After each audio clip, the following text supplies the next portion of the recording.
তো আমরা করবো হচ্ছে অ্যাডাপটিভ ইমিউনিটি। আমরা গত ক্লাসে মোটামুটি এটা বলেছি, সেটা আজকে একটু ডিটেলস বলবো।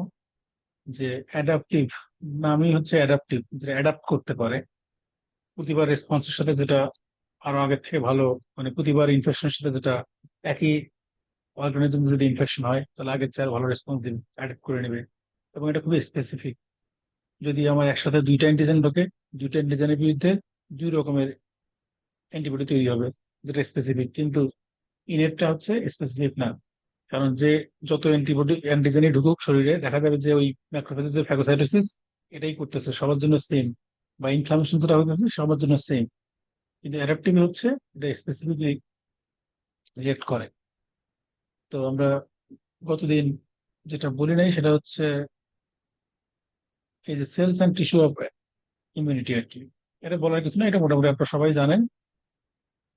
তো এটা জাস্ট এমনি একটু বলে নেই গত ক্লাসের কন্টিনিউটি হিসেবে, যে লিম্ফোসাইট, মনোসাইট, ম্যাক্রোফেজ, বেজোফিল সব জানেন আর কি, এটা আর বললাম না।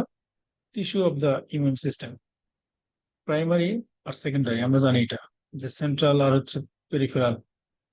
তো থাইমাস আর বোন ম্যারো হচ্ছে আমাদের মেইন আর কি, যেখানে আমাদের তৈরি হয় বা ম্যাচুরেশন হয়।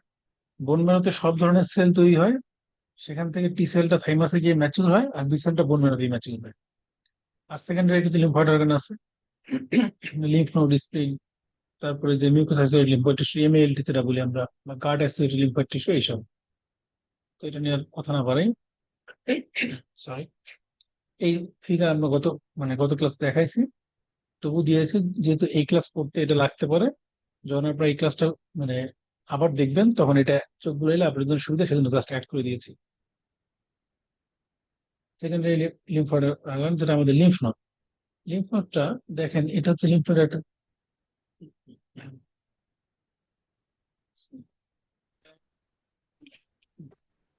তো এটা হচ্ছে একটা, আমরা লিম্ফ নোডের ছবি দেখতেছি, যেখানে দেখেন আমরা জানি লিম্ফ নোডে অ্যাপারেন্ট ভেসেলস আছে, তারপর হচ্ছে ইফারেন্ট ভেসেলস আছে।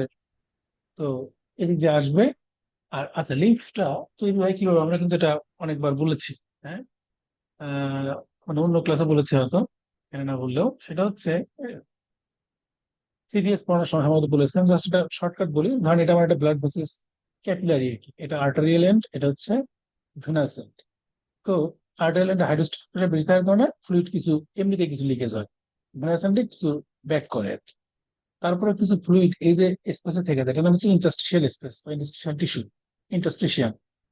এই ফ্লুইডটা আসলে লিম্ফ নোড দিয়ে ড্রেন হয়। ড্রেন না হতো তাহলে এখানে ফ্লুইড জমে যেত, যেটা আমরা বলি ইডিমা। তো এই ফ্লুইডটা ড্রেন হয়ে আলটিমেটলি লিম্ফ নোড দিয়ে, লিম্ফেটিক চ্যানেল দিয়ে, লিম্ফ নোড ঘুরে টুরে থোরাসিক ডাক্ট দিয়ে সাপ্লাই ভেনে আবার মানে মূল করতে সার্কুলেশনে আসে। তার মানে লিম্ফেটিক্স এর সাথে সার্কুলেশনের, ব্লাড সার্কুলেশনের সরাসরি সম্পর্ক আছে। এবং এই যে ইন্টারস্টিশিয়াম, তাহলে ব্লাড ভেসেল যদি একটা জীবাণু থাকে, অর্গানিজম থাকে, সেটা যদি এখানে ঢোকে, সেটা আবার লিম্ফেটিক্স দিয়ে লিম্ফ নোড ঘুরেই তো আবার যাবে। মানে লিম্ফ নোড গুলোতে তারা চেক হবে যে এখানে আসলে অর্গানিজম আছে কি নাই। বা যদি ধরেন আমার, ধরা যাক স্কিন, স্কিন কেটে গেছে, তো এখানে একটা জীবাণু ঢুকে গেছে আমার স্কিনের জাস্ট নিচে সাবকিউটেনিয়াসলি। এই অর্গানিজমটা ঢুকলে, আমরা গত ক্লাসে বলেছিলাম যে মাস্ট সেল কিভাবে রিয়েক্ট করে, ম্যাক্রোফেজ কিভাবে রিয়েক্ট করে। ধরা যাক একটা ডেনড্রাইটিক সেল আছে। ডেনড্রাইটিক সেলের নাম ডেনড্রাইটিক কেন আমরা ছবি দেখাইছিলাম, সেই ডেনড্রাইটিক সেলটা এই অ্যান্টিজেনটা, এটা তো এখন অ্যান্টিজেন বাইরে থেকে যেটা গেছে, ফরেন অ্যান্টিজেন, এটাকে ডেনড্রাইটিক সেলটা ধরা যাক নিবে, এনগালফ করবে। তারপর ডেনড্রাইটিক সেলটা এই অ্যান্টিজেনকে নিয়ে আমার লিম্ফ নোডে যাবে। ধরলাম আমার লিম্ফ নোডটা কোথায়, এক্সিলারি লিম্ফ নোড। হাত কেটে গেছে যেহেতু, এখান থেকে আমার এক্সিলারি লিম্ফ নোডে ডেনড্রাইটিক সেলটা নিয়ে গেছে এই অ্যান্টিজেনটাকে। এই দেখেন, ছবি দেখেন, অ্যান্টিজেন ডেনড্রাইটিক সেল নিয়ে যাইতেছে কোথায়, এই দেখেন, এই যে ডেনড্রাইটিক সেল কিন্তু ভিতরে ঢুকে গেছে। তার মানে অ্যান্টিজেনটাকে নিয়ে সে ভিতরে প্রসেস করে, সেই অ্যান্টিজেনকে ফ্র্যাগমেন্ট ফ্র্যাগমেন্ট করে তার কিছু ফ্র্যাগমেন্ট সে লিম্ফ নোডে গিয়ে প্রেজেন্ট করবে। তো লিম্ফ নোড থাকার সুবিধা কি বা না থাকলে কি হইতো, এই আমি গত ক্লাসে বলেছিলাম না যে আমাদের অনেক অনেক এই ইউনিভার্সে প্রচুর অ্যান্টিজেন, তার বিরুদ্ধে প্রায় সব ধরনের অ্যান্টিবডি প্রোডাকশন হয়ে আছে, মানে হচ্ছে বি সেল রিসেপ্টর তৈরি হয়ে আছে সেই। তো এখন আমরা বলেছিলাম যে অন অ্যান এভারেজ একটা অ্যান্টিজেনের, এক ধরনের অ্যান্টিজেনের জন্য আমাদের শরীরে ধরা যাক 30টা বিসেল, তার বিসেল রিসেপ্টর নিয়ে বসে আছে। বা 30টা লিম্ফোসাইট জাস্ট বসে আছে। এই 30টা লিম্ফোসাইট আমাদের বডি তো বিশাল, সেটা তো অনেক সেল, এর ভিতরে 30টাকে খুঁজে পাওয়া তো মুশকিল। একটা অ্যান্টিজেন ঢুকলো, ধরা যাক স্ট্রাপোরিয়াসের একটা পার্টিকেল, সে ঢুকলো, এন্ড সে, তাকে তো ডেনড্রাইটিক সেল যদি প্রসেস করে প্রেজেন্ট করার পরে ওই সেই অ্যান্টিজেনের বিরুদ্ধে স্পেসিফিক অ্যান্টিবডি যারা আছে বা রিসেপ্টর যারা আছে, সেই রিসেপ্টর ওয়ালা বি সেল তো তাই খুঁজে পাইতে হবে। তো ব্লাডের ভিতরে গিয়ে কই সে খুঁজবে, এত এত এত এত সারা শরীর জুড়ে কই খুঁজবে? তাহলে ভালো হইতো না একটা স্টেশন থাকা, যেখানে সবাই থানার মতো, যে মানুষ ধরুক বা যেই ধরুক খারাপ লোকদের ধরে এনে এখানে প্রেজেন্ট করা হবে, যে এখানে আমার আড়ত, এখানে আমার বি সেল টি সেল বসে আছে। তাহলে ডেনড্রাইটিক সেলটা আমার এই অর্গানিজমটাকে নিয়ে গিয়ে এই যে লিম্ফ নোডে গিয়ে প্রেজেন্ট করতেছে। লিম্ফ নোড থাকার এটা একটা সুবিধা। যদি না থাকতো তখন ডেনড্রাইটিক সেল কই ঘুরতো, যে এই অ্যান্টিজেনকে জন্য এরকম বি সেল রিসেপ্টর ওয়ালা বি সেল কোথায় আছে, আমি কোথায় খুঁজবো সারা শরীরে? তাহলে লিম্ফ নোড থাকা কিন্তু এটা বেশ ভালো বেনিফিট, মানে লিম্ফ নোডে গিয়ে সবাই গিয়ে একসাথে নিয়ে গিয়ে প্রেজেন্ট করে। তাহলে লিম্ফ নোডে যখন প্রেজেন্ট করবে, তো লিম্ফ নোডের আমরা যারা মোটামুটি জানি সবাই কর্টেক্স থাকে, মেডুলা থাকে। তো এটা ওই রিসার্চ কোশ্চেন হয় হয়তো মাঝে মধ্যে, লিম্ফ নোডের কোন রিজনটা কি থাকে। তো বাইরের রিজনটা হচ্ছে কর্টেক্স, ভিতরে হচ্ছে মেডুলা, এটা আমরা জানি। এখন এই যে সাদা সাদা এই যে দেখতেছেন এখানে, এই যে সাদা সাদা দেখা যাচ্ছে কিনা, দেখা যাচ্ছে একটু সাদা সাদা, এগুলো হচ্ছে ফলিকল। এবং এটা হচ্ছে বি সেলের collection, collection of B lymphocyte. এই যে বি সেল, বি লিম্ফোসাইট হচ্ছে ফলিকল। তাহলে ফলিকলের চারপাশে যেটা জায়গা, ওটার নাম প্যারাফলিকল, প্যারাফলিকুলার রিজন বা প্যারাকর্টেক্স। তাহলে প্যারাকর্টেক্সে থাকে টি সেল, মানে এর আশপাশ দিয়ে যেগুলো, সেগুলো টি সেলের জন্য। তাহলে ফলিকল একটু কর্টেক্সের একেবারে কাছে, মানে বাইরের দিকে ফলিকল, বি সেল ফলিকল। আর প্যারাকর্টেক্স, তারপর T cell, T cell rich zone, follicle হচ্ছে বি সেল রিচ জোন। এখন এই যে ডেনড্রাইটিক সেল, আমার শরীরে একটা অ্যান্টিজেন ঢুকছে, ডেনড্রাইটিক সেল সেটাকে ধরে নিয়ে গিয়ে ওই বি সেলের কাছে প্রেজেন্ট করবে। কারণ বি সেলের কাছে প্রেজেন্ট করলে কি হবে সেটা আমরা ডিটেলসে পড়বো পরে গিয়ে, এখন জাস্ট এটা বলি, যখন বি সেল আলটিমেটলি অ্যাক্টিভ হবে, প্রলিফারেশন হবে, তখন ওইটাকে আমরা বলবো জার্মিনাল সেন্টার। মানে হচ্ছে, আমরা বলছিলাম যে ফলিকল, এই ফলিকল গুলো যে প্রাইমারি ফলিকল, যেখানে রেস্টিং বি সেল বসে আছে, সেটার নাম হচ্ছে প্রাইমারি ফলিকল। যখন আমার এন্টিজেনকে প্রেজেন্ট করলো, বি সেল গুলো অ্যাক্টিভ হইলো, প্রলিফারেট করা শুরু করলো, তখন ওইটা হয়ে গেলো সেকেন্ডারি ফলিকল। সেকেন্ডারি ফলিকল মানে এটা অ্যাক্টিভ। প্রাইমারিটা হচ্ছে রেস্টিং বি সেল গুলো দিতে, আর সেকেন্ডারি ফলিকল হচ্ছে যেখানে অলরেডি প্রলিফারেন্ট শুরু হয়ে গেছে।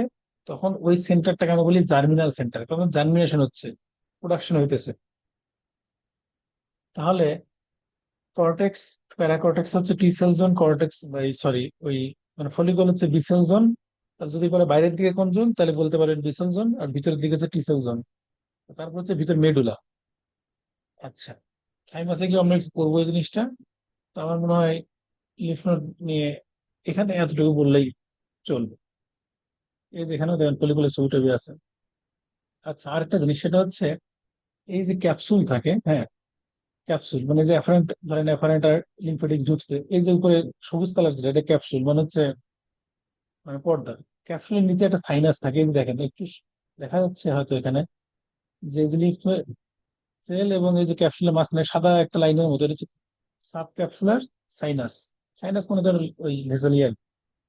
তার মানে যদি কোনো টিউমার, ধরেন কারো ব্রেস্টের একটা টিউমার আছে, সেটা স্প্রেড করতেছে বা মেটাস্টাসিস করতেছে, লিম্ফ নোড ইনভলভ করতেছে, সেই টিউমারটা লিম্ফেটিক দিয়ে ছড়াবে। লিম্ফেটিক দিয়ে যে মানে অ্যাফারেন্ট লিম্ফেটিক দিয়ে গিয়ে দেখা গেল ওই সাব ক্যাপসুলার সাইনাসে গিয়ে বসে থাকতে পারে। এখনো হয়তো লিম্ফ নোডে ঢুকে নাই, আমার টিউমার অনেক সময় শুধুমাত্র এই সাব ক্যাপসুলার সাইনাসে আমরা পাইতে পারি। এই কারণে সাব ক্যাপসুলার সাইনাসটা খুব ভালো করে যারা বায়োপসি করবে তাদেরকে দেখতে হবে যে এখানে আছে কিনা। আচ্ছা, তো আমার মনে হয় লিম্ফ নোডের কথাবার্তা গেল। এখন আসি আমরা টি সেল অ্যাক্টিভেশন। হ্যাঁ, টি সেল অ্যাক্টিভেশন এটা আসলে বি সেল অ্যাক্টিভেশনের অর্ধেক, মানে এখান থেকেই পরে বি সেল অ্যাক্টিভেশন দেখানো যাবে। মানে যে আমরা যে অ্যান্টিজেন প্রেজেন্টিং সেল দেখতেছি, এটা বি সেলও হইতে পারে, এটা ম্যাক্রোফেজ হতে পারে, ডেনড্রাইটিক সেল হতে পারে। তো এই ফিগারটা তো আমাদের সারা জীবন মনে রাখতে হবে, হ্যাঁ। তো এটা মনে রাখার মতোই, এটা এমন না যে এটা ভুলে যাওয়ার মতো কিছু। তাহলে আমি যেটা বললাম এতক্ষণ, যে একটা এন্টিজেন ঢুকছে, একটা অর্গানিজম ঢুকছে, সেটা হচ্ছে এন্টিজেন। তো আমার এন্টিজেন প্রেজেন্ট সেল, ধরলাম ডেনড্রাইটিক সেল বা ম্যাক্রোফেজ বা বি সেল। তো অ্যান্টিজেন প্রেজেন্টিং সেল, তাহলে আমরা যদি বি সেল অ্যাক্টিভেশন করবো একটু পরে, ধরলাম এটা বি সেল। এই বি সেল স্যার অ্যান্টিজেনটাকে প্রথমে রিকগনাইজ করছে কি দিয়ে? বি সেলের কি রিসেপ্টর থাকে? কেউ একজন বলেন তো, বি সেলের কি রিসেপ্টর থাকে? এই রিসেপ্টরের নাম পিসিআর। কি? বিসিআর। এটা আসলে কি মলিকুল? ইমিউনোগ্লোবুলিন। এটা immunoglobulin IgM. M. IgM mainly, Ig ডিও হতে পারে, আইজিএম মেইনলি। এগুলো আমরা সব আজকে পড়বো, যে কেমনে এটা আইজিএম বা কেন এটা আইজিএম, সব পড়বো। তার মানে এটা একটা ইমিউনোগ্লোবিন মলিকুল, তো ও হচ্ছে অ্যান্টিজেনকে ধরতে পারে, তাই তো? তো এই বিসিআর তার কগনেট অ্যান্টিজেন, মানে যেটা তার খাপে খাপ মর্জিনা বা হয় আর কি, যেটার সাথে মিলে যায় এই অ্যান্টিবডির মাথাটা। তো সেটাকে সে যখন পাইলো, পাওয়ার পর সেটাকে ইন্টারনালাইজ করবে, ভিতরে নিয়ে নিবে, নিয়ে এটাকে ওই যে ফ্র্যাগমেন্ট করে প্রসেস করবে, তারপর প্রেজেন্ট করবে এই পার্ট অফ অ্যান্টিজেন। তো প্রসেস করবে বিসেল। আমরা জানি যে মানে MHC1, মেজর হিস্টোকম্পিটিবিলিটি কমপ্লেক্স, মোটামুটি সব নিউক্লিয়েটেড সেলে থাকে। MHC2 থাকে কয়েকটা স্পেশাল সেলে, অ্যান্টিজেন প্রেজেন্টিং সেল যেগুলো, যেমন B8, B cell, macrophage, dendritic cell, এগুলো। তো বি সেল, এই অ্যান্টিজেন, আমরা অ্যান্টিজেনের কালারটা একটু চেঞ্জ করে দিই। বললাম এই অ্যান্টিজেনটাকে বি সেল চিনছে। আরো ডিটেলস করবো কিভাবে বি সেল এটাকে চিনে বা কখন চিনবে, একটা অ্যান্টিজেন আসলে হবে কিনা, এগুলো বলবো। তো অ্যান্টিজেনটা এসে ধরা যাক ভিতরে নিচ্ছে, নেওয়ার পর সে আর আর কি রিসেপ্টর আছে? তার রিসেপ্টর হচ্ছে MHC2। এটা ধরলাম তার MHC2 রিসেপ্টর। এটা দিয়ে সে সে এই অ্যান্টিজেনকে একটা পার্টকে প্রেজেন্ট করলো। এই যেটা হলো সেটা, এই যে অ্যান্টিজেনকে প্রেজেন্ট করলো ক্লাস 2 MHC দিয়ে। তো MHC রেস্ট্রিকশন বা যে সূত্র, রুল অফ ফোর, মানে ক্লাস 2 দিয়ে প্রেজেন্ট করলে সেটাকে চিনবে হচ্ছে CD4 পজিটিভ টি সেল, তাই তো? জানি তো আমরা, তার দুগুণে আট, আট এক কাঠ। তো তাহলে MHC2 দিয়ে যখন প্রেজেন্ট করবে, সেই MHC2 দিয়ে প্রেজেন্ট করার কারণে হেল্পার টি সেল, আসলে এটা দেখে মনে হতে পারে যে হেল্পার টি সেলের কাছে প্রেজেন্ট করছে। মানে হেল্পার টি সেল তো বটেই, হেল্পার টি সেল কাছে পর্যন্ত, সেটা আমি আসলে এই ওই অর্থে বলি নাই। আমি বলতেছি দেখেন, এটা হচ্ছে হেল্পার টি সেল, ওটা কিন্তু টি হেল্পার 1 আর 2, এটা ঠিক হয় নাই। হ্যাঁ, টি হেল্পার আমরা জানি না, টি হেল্পার 1 আছে, 2 আছে, 17 আছে। তো 17 আমাদের আলাপের বাইরে থাকবে, সাধারণত আমরা মেইনলি কথা বলবো হেল্পার টি, মানে টি হেল্পার 1 এবং টি হেল্পার 2 নিয়ে। তো এই যে বি সেল বা অ্যান্টিজেন প্রেজেন্টিং সেল যে অ্যান্টিজেনটাকে প্রেজেন্ট করে, এটা প্রেজেন্ট করেছে নাইভ টি সেলের কাছে বা টি হেল্পার সেলের কাছে। নাইভ, হ্যাঁ, নাইভ টি হেল্পার সেল বা টি হেল্পার 0 বলা হয় এই সব। এটা নিশ্চয় আপনি দেখছেন না, টি হেল্পার 0, নাইভ টি হেল্পার সেল। মানে নাইভ মানে সে ইনএক্সপিরিয়েন্সড এখনো। মূল কথা হচ্ছে এই টি হেল্পারটা এখনো তার জীবনে কোনো অ্যান্টিজেন দেখে নাই চোখে।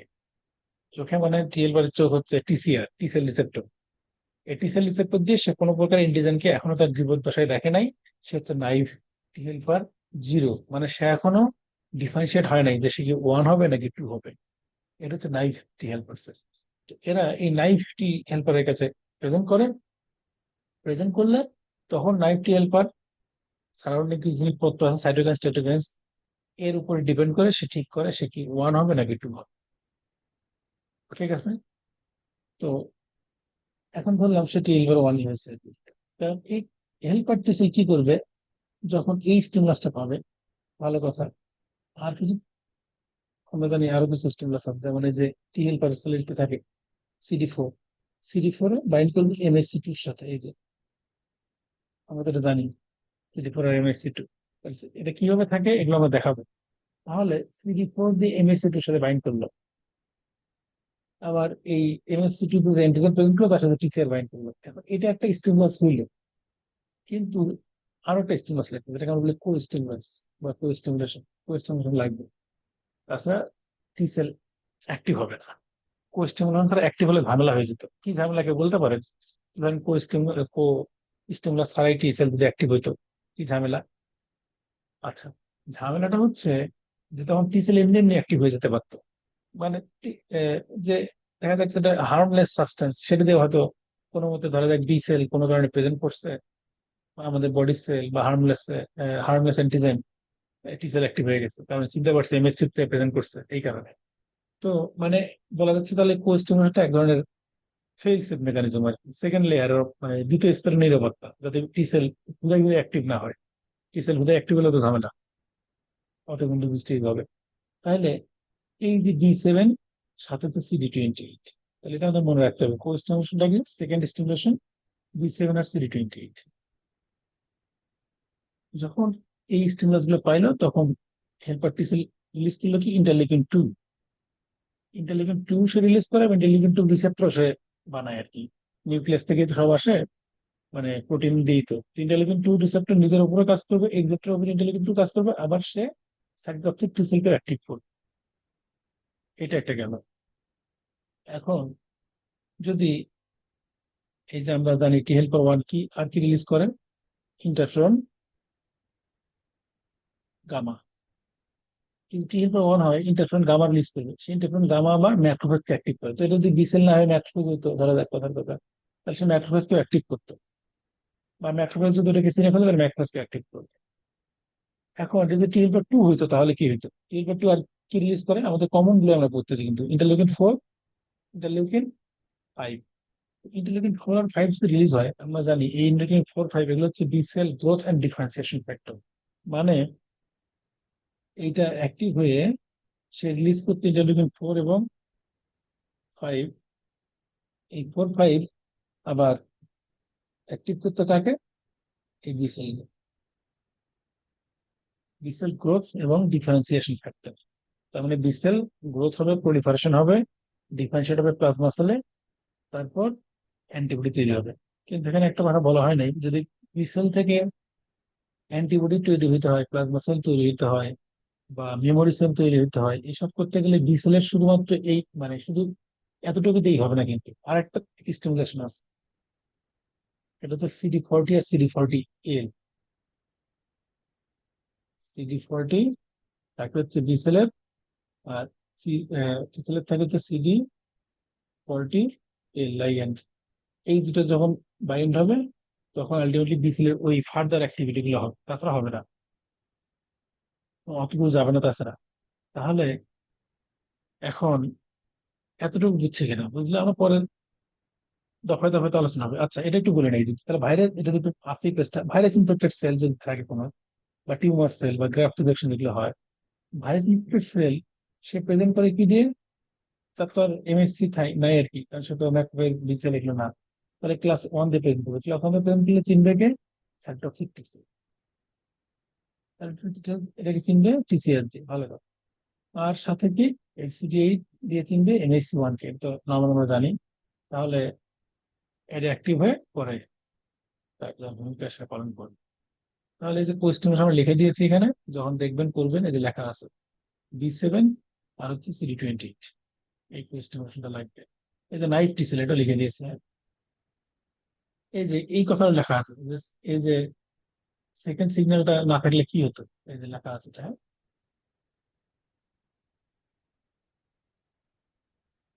কেউ কিছু না বুঝতে পারলে আমাকে বলবেন যে হ্যাঁ বুঝতেছি না, বা আবার রিপিট করলে এখন করা যাবে, সমস্যা নাই। এখন এই যে কথা বললাম যে হেল্পার, হ্যাঁ বলবেন কিছু, শান্ত, টি হেল্পার 1, শান্ত ভিডিওটা অফ করলে ভালো হয় মনে হয়। হ্যাঁ, ঠিক আছে, থ্যাংক ইউ। তো টি হেল্পার 1 কখন হবে বা টি হেল্পার 2 কখন হবে, সেটা আমরা একটা মোটামুটি এটা হলো আইডিয়া। সেটা হচ্ছে দেখেন মাইক্রো অর্গানিজম আসছে, ম্যাক্রোফেজ আসছে, এটাকে প্রেজেন্ট করছে সাধারণত। ম্যাক্রোফেজ যখন ফ্যাগোসাইটোসিস করে কুলাইতে পারে না বা ফ্যাগোসাইটোসিস করতে পারে না, সেরকম অর্গানিজমকে প্রেজেন্ট করতে যায়, এবং সেরকম অর্গানিজমকে সে প্রেজেন্ট যখন করতে যায় তখন সে ইন্টারলিউকিন 12 সহকারে প্রেজেন্ট করে। ইন্টারলিউকিন 12 ম্যাক্রোফেজ প্রেজেন্ট যখন করে, ওই যে অ্যান্টিজেন প্রেজেন্ট দেখলাম আমরা আগের ছবিতে করে, প্রেজেন্ট যখন করে সাথে সে আবার ইন্টারলিউকিন 12 রিলিজ করে। এখন 12 ইনডিউসড পাথওয়ে, এই যে কার কাছে প্রেজেন্ট করে দেখেন, নাইভ হেল্পার টি বা টি হেল্পার 0, এই কথাটা বলেছি আমি। প্রেজেন্ট যখন করে সাথে সে ইন্টারলিউকিন 12 প্রেজেন্ট করে ম্যাপে। এই ইন্টারলিউকিন 12 এই টি হেল্পার 0 কে ডিরেকশন দেয় যে তুমি টি হেল্পার 1 হও। এই যে লেখা আছে ইন্টারলিউকিন 12 ইনডিউসড পাথওয়ে, মানে 12 যদি থাকে আশেপাশে সারাউন্ডিংস এ, তখন টি হেল্পার জিরোটা টি হেল্পার ওয়ান হয়। টি হেল্পার ওয়ান হয়ে গামা ইন্টারফারেন্স সিক্রেট করে, যেটা কি করে, ম্যাক্রোফেজকে অ্যাক্টিভ করে, যে ঠিক আছে তুমি আরো অ্যাক্টিভ হও। আর একটা কি ইন্টারলিউকিন টু, টু রিলিজ করে, যেটা আমরা একটু দেখাইলাম, যে নিজেকে অ্যাক্টিভ করে আবার সাইটোটক্সিক অ্যাক্টিভ করে। আবার যদি সারাউন্ডিং এনভায়রনমেন্টে ইন্টারলিউকিন ফোর আসে, ঠিক কোথা থেকে আসে ওইভাবে বলা যায় না, ওই ইসনোফিল বা অন্যান্য কোথাও থেকে যাক আসে, তখন টি হেল্পার জিরোটা কনভার্ট হয় টি হেল্পার টু তে। সে কনভার্টে সে কিন্তু আবার নিজেও ইন্টারলিউকিন ফোর রিলিজ করে, ফোর ফাইভ রিলিজ করে, বিসেল বললাম যে গ্রোথ ফ্যাক্টর রিভার্সিন ফ্যাক্টর হচ্ছে এরা। তাহলে আমরা এই ফিগারটাও মাথায় রাখবো, ফিগার মাথায় রাখলে আসলে ইমিউনোলজি খুব সহজ। তাহলে এটা কি আমরা এই ছকটাকে দেখবো, যে মেইন ফাংশন কার, কোনটা ফাংশন স্যার একটু আরেকবার বলেন প্লিজ। কোনটা, এই এই ছবিটা ব্যাখ্যা করবো। পাথওয়েটা সেটা জি হচ্ছে স্যার। এই পাত, না আগের ছবিটা না এই ছবিটা, আগের ছবিটা ব্যাখ্যা করবো না এই ছবিটা। স্যার, এইটারই স্যার পাথওয়ে যেটা দেখাচ্ছি। আচ্ছা, এটা হচ্ছে, ধরেন আমার শরীরে কোনো একটা মাইক্রো অর্গানিজম ঢুকলো, এটা হচ্ছে কমন, যেদিক দিয়ে যে কোনো রুট দিয়ে ঢুকুক। আমি গত ক্লাসে বলেছিলাম যে সব রুটেই আমাদের দেখা যায় mast cell, macrophage, dendritic cell এগুলো কমনলি বসে থাকে আর কি, বসে থাকে, যে ঠিক আছে কেউ আসলেই যেসব রুট দিয়ে ঢোকা, যেমন স্ক্রিনের নিচে থাকে, জিএটি লাইনিং এর নিচ দিয়ে এসব তো। ধরেন একটা ম্যাক্রোফেজ বসে আছে, এখানে একটা মাইক্রো অর্গানিজম ঢুকছে। এখন ম্যাক্রোফেজ সাধারণত কি করে আমরা জানি, ম্যাক্রোফেজ এটাকে যদি চিনে ফেলে তাহলে ফ্যাগোসাইটোসিস করে ডিস্ট্রাকশন করবে। এখন ম্যাক্রোফেজ এনিহাউ এটা ফ্যাগোসাইটোসিস করতে পারতেছে না, বা কুলাই পারতেছে না, বা কুলাই পারলেও তার তো একটা আরো ফাংশন আছে, সে এন্টিজেন প্রেজেন্টিং সেল হিসেবে কাজ করে।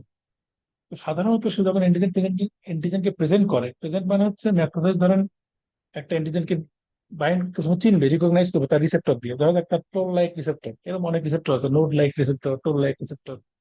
ধরো যাক ম্যাক্রোফেজ তার রিসেপ্টর দিয়ে একটা অর্গানিজমকে চিনছে, সেটাকে সে ইন্টারনালাইজ করছে, করার পর নিজের ভিতরে লাইসোজোমের এনজাইম টেনজাইম দিয়ে ভেঙে টুকরো টুকরো টুকরো টুকরো করে ফেলছে। এর একটা টুকরোকে সে প্রেজেন্ট করবে কার কাছে, হেল্পার টি সেলের কাছে, এমএস টু দিয়ে। কারণ এমএসসি টু দিয়ে হেল্পার টি সেল চেনে। তো এমএসসি টু দিয়ে, ধরো যাক ম্যাক্রোফেজ এটা, তার এমএসসি টু হচ্ছে এটা, এটা দিয়ে টি সেলের কাছে প্রেজেন্ট করলো, টি সেল চিনলো, হ্যাঁ ঠিক আছে এমএসসি টু দিয়ে প্রেজেন্ট করছে, এটা এন্টিজেন, এটা হচ্ছে টিসিআর, এটা হচ্ছে এমএসসি টু। তো যখন ম্যাক্রোফেজ এমএসসি টু দিয়ে এই অ্যান্টিজেনটাকে প্রেজেন্ট করতেছে টি হেল্পারের কাছে, তখন ম্যাক্রোফেজ একই সাথে ইন্টারলিউকিন টুয়েলভ রিলিজ করতেছে। সেই ইন্টারলিউকিন টুয়েলভ এই টি সেলকে, যে এখনো নাইভ টি সেল ছিল, মানে ইনএক্সপিরিয়েন্স, সে কোনোদিন অ্যান্টিজেনকে চোখে দেখে নাই, অ্যান্টিজেনে এক্সপোজ হয় নাই, অ্যান্টিজেনে এক্সপোজ হবে কখন, যখন তার রিসেপ্টরে ফিট হয় এরকম অ্যান্টিজেন আসবে, এটা আমরা পরে বলবো। তো ওই ম্যাক্রোফেজ যে রিসেপ্টরটা দিছে, যে অ্যান্টিজেনটাকে দিছে, সেই অ্যান্টিজেনটাকে ফিট হয়েছে বলেই সে এখানে সাথে বাইন্ড করছে। সে টি হেল্পার জিরো ছিল, যখন দেখলো যে আশেপাশে সারাউন্ডিংস তার টি হেল ইন্টারলিউকিন টুয়েলভ আছে, এই টুয়েলভ তাকে স্টিমুলাস দিল যে তুমি এখন টি হেল্পার জিরো আছে, জিরো থেকে তো কোনো কাজ করতে পারবে না, তোমাকে একদিকে যাইতে হবে, হয় ওয়ান হইতে হবে বা টু হইতে হবে। তো তুমি টি হেল্পার ওয়ান হয়ে যায়। কিন্তু বাই এনি চান্স এই এনভায়রনমেন্টে ইন্টারলিউকিন টুয়েলভ নাই, ইন্টারলিউকিন ফোর আছে, চারপাশে ইন্টারলিউকিন ফোর ঘোরাঘুরি করতেছে, তখন এই টি হেল্পার জিরোটা টি হেল্পার ওয়ানে না হয়ে টি হেল্পার টু তে কনভার্ট হবে। এটাই হচ্ছে সেটা, যে ম্যাক্রোফেজ যখন প্রেজেন্ট করতেছে ইন্টারলিউকিন টুয়েলভ সহকারে টি হেল্পার জিরোর কাছে, টি হেল্পার জিরো টি হেল্পার ওয়ানে কনভার্ট হতেছে। এই যে এই জায়গাটা লেখা ইন্টারলিউকিন টুয়েলভ ইনডিউসড পাথওয়ে, মানে হচ্ছে আশেপাশে ইন্টারলিউকিন টুয়েলভ আছে, এই কারণে সে টি হেল্পার ওয়ান নিচ্ছে। আর আশেপাশে যদি ইন্টারলিউকিন ফোর থাকতো, তাহলে সে টি হেল্পার টু তে কনভার্ট হইতো, তাকে কাজ করতে হবে, তাকে অ্যাক্টিভ হইতে হবে, যে কোনো একদিকে রাস্তা বেছে নিতে হবে। টি হেল্পার ওয়ান যখন সে হবে, তার তো আমরা ভূমিকা জানি, সে গামা ইন্টারফেরন রিলিজ করে, ইন্টারলিউকিন টু রিলিজ করে, যে ছবি দেখলাম আগে, ইন্টারলিউকিন টু রিলিজ করে সে সাইটোটক্সিক টি সেলকে অ্যাক্টিভ করে, আর গামা ইন্টারফেরন রিলিজ করে সে ম্যাক্রোফেজকে অ্যাক্টিভ করে। তার মানে ম্যাক্রোফেজ ওকে অ্যাক্টিভ করলো, ও আবার ম্যাক্রোফেজকে অ্যাক্টিভ করবে। আবার এই টি হেল্পার জিরো যদি দেখে তার সারাউন্ডিংসে, তার কাছে প্রেজেন্ট করছে, এটা কেউ একজন একটা ইন্টিজেন প্রেজেন্ট করছে, তার সারাউন্ডিং যে ইন্টারলিউকিন ফোর আছে, তখন সে টি হেল্পার টু হয়ে যাবে। টি হেল্পার টু হয়ে সে ইন্টারলিউকিন ফোর এবং ফাইভ রিলিজ করবে। ইন্টারলিউকিন ফোর এবং ফাইভ বি লিম্ফোসাইটের গ্রোথ এবং মানে ডিফারেন্সিয়েশনে হেল্প করে, প্লাজমা সেলে কনভার্ট করে, আলটিমেটলি অ্যান্টিবডি প্রোডাকশনে সাহায্য করে। তাহলে এটা হচ্ছে অ্যান্টিবডি মেডিয়েটেড ইমিউনিটি, আর এটা হচ্ছে সেল মেডিয়েটেড। করবে। ক্লিয়ার নাকি? জি স্যার। এখন এইটা তাহলে এটা না বলি, এটা মোটামুটি বিভিন্ন আলোচনায় এটা আপনার বুঝেই যাবেন যে এই কথাগুলো আমরা বিভিন্ন আলোচনা বলেই ফেলছি, যেমন এটা বলেই ফেলছি 2, 2, 4, 5 গামা ইন্টারফারেন্স সব এখানে বলেই ফেলছি।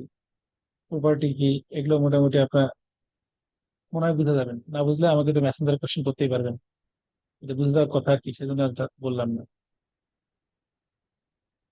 এখন এই যে অ্যাক্টিভেশন হলো, এটা কি সবসময় চলতে থাকবে? এটাকে থামাইতে হবে। যে কোনো রিয়াকশনই, আমাদের দেশে ইনফ্লামেশন হয় বা ইমিউন রিয়াকশন, সবকিছু থামাইতে হবে।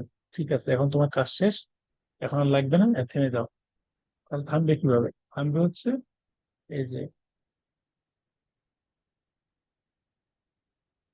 ওই যে B7 যে কো স্টিমুলেশন ছিল, আমাদের B7 এর সাথে CD28, মানে অ্যান্টিজেন প্রেজেন্টিং সেল ছিল B7, আর হেল্পার টি সেল ছিল CD28। এই যে এই পাশে ছবি আছে দেখেন, B7 আর CD28 এইগুলো লাগছে, কো স্টিমুলেশন হয়েছে যথাযথ। যথাযথ স্টিমুলেশন প্রাপ্ত হবার পর টি সেল অ্যাক্টিভ হয়েছে, তারপর সে তার কাজকর্ম করছে। এই কো স্টিমুলেশন অ্যাক্টিভ হইতো না। এখন এমন একটা পর্যায়ে গিয়ে যখন এদের কাজটা শেষ, মোটামুটি অর্গানিজম সব মরে টরে গেছে হয়তো, তখন হেল্পার টি সেল এক্সপ্রেস করবে CTLA4।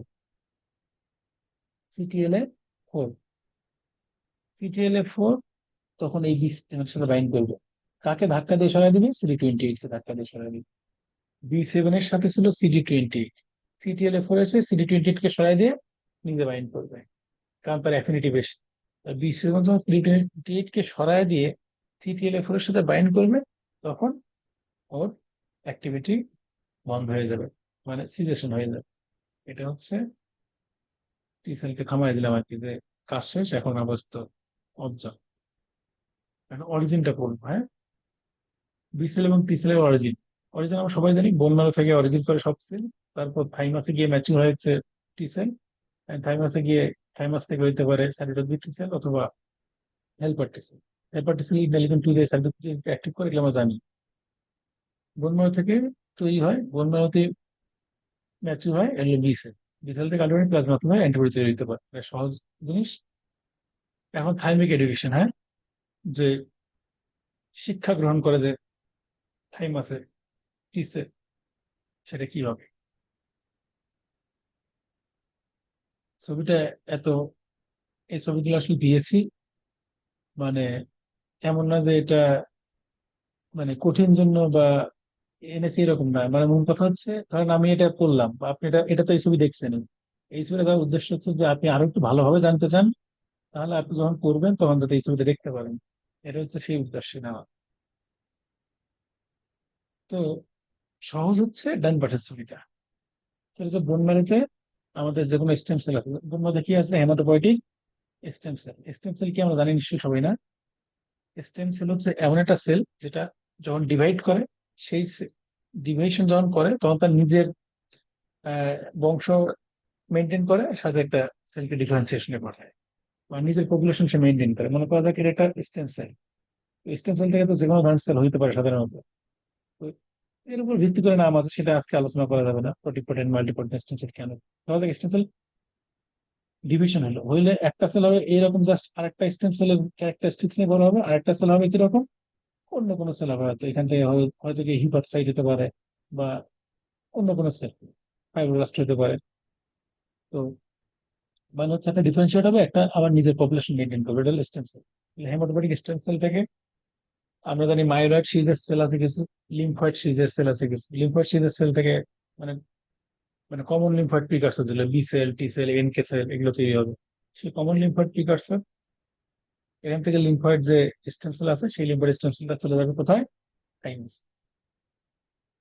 থাইমাস, তাহলে থাইমাস কোথা থেকে অ্যারাইজ করে জানেন নাকি? থাইমাস থার্ড আর ফোর্থ প্যারেঞ্জিয়াল পাউচ আর কি।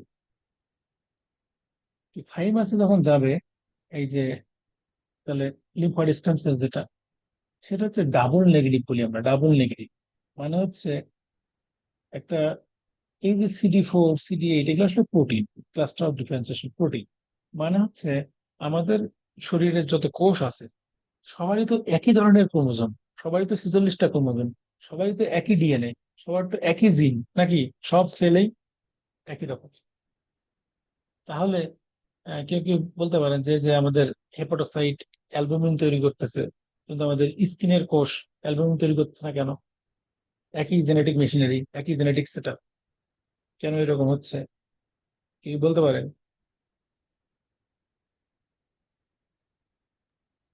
জিন এক্সপ্রেশন, কিছু জিন অ্যাক্টিভেট হয়। কিছু জিন হ্যাঁ, কিছু জিন অ্যাক্টিভ হয়, কিছু জিন অ্যাক্টিভ হয় না। হেপাটোসাইটে দেখা যাক অ্যালবুমিন তৈরির জিনটা এক্সপ্রেস হয়েছে, কিন্তু স্কিনে সেটা এক্সপ্রেস না। সেটা অনেকগুলো কারণ আছে কেন এটা হয় বা কেন এটা হয় না। জেনেটিক্স নিয়ে আমার লেকচার আছে, 3 লেকচারই আছে ইউটিউবে, সমস্যা নেই, দেখতে পারেন।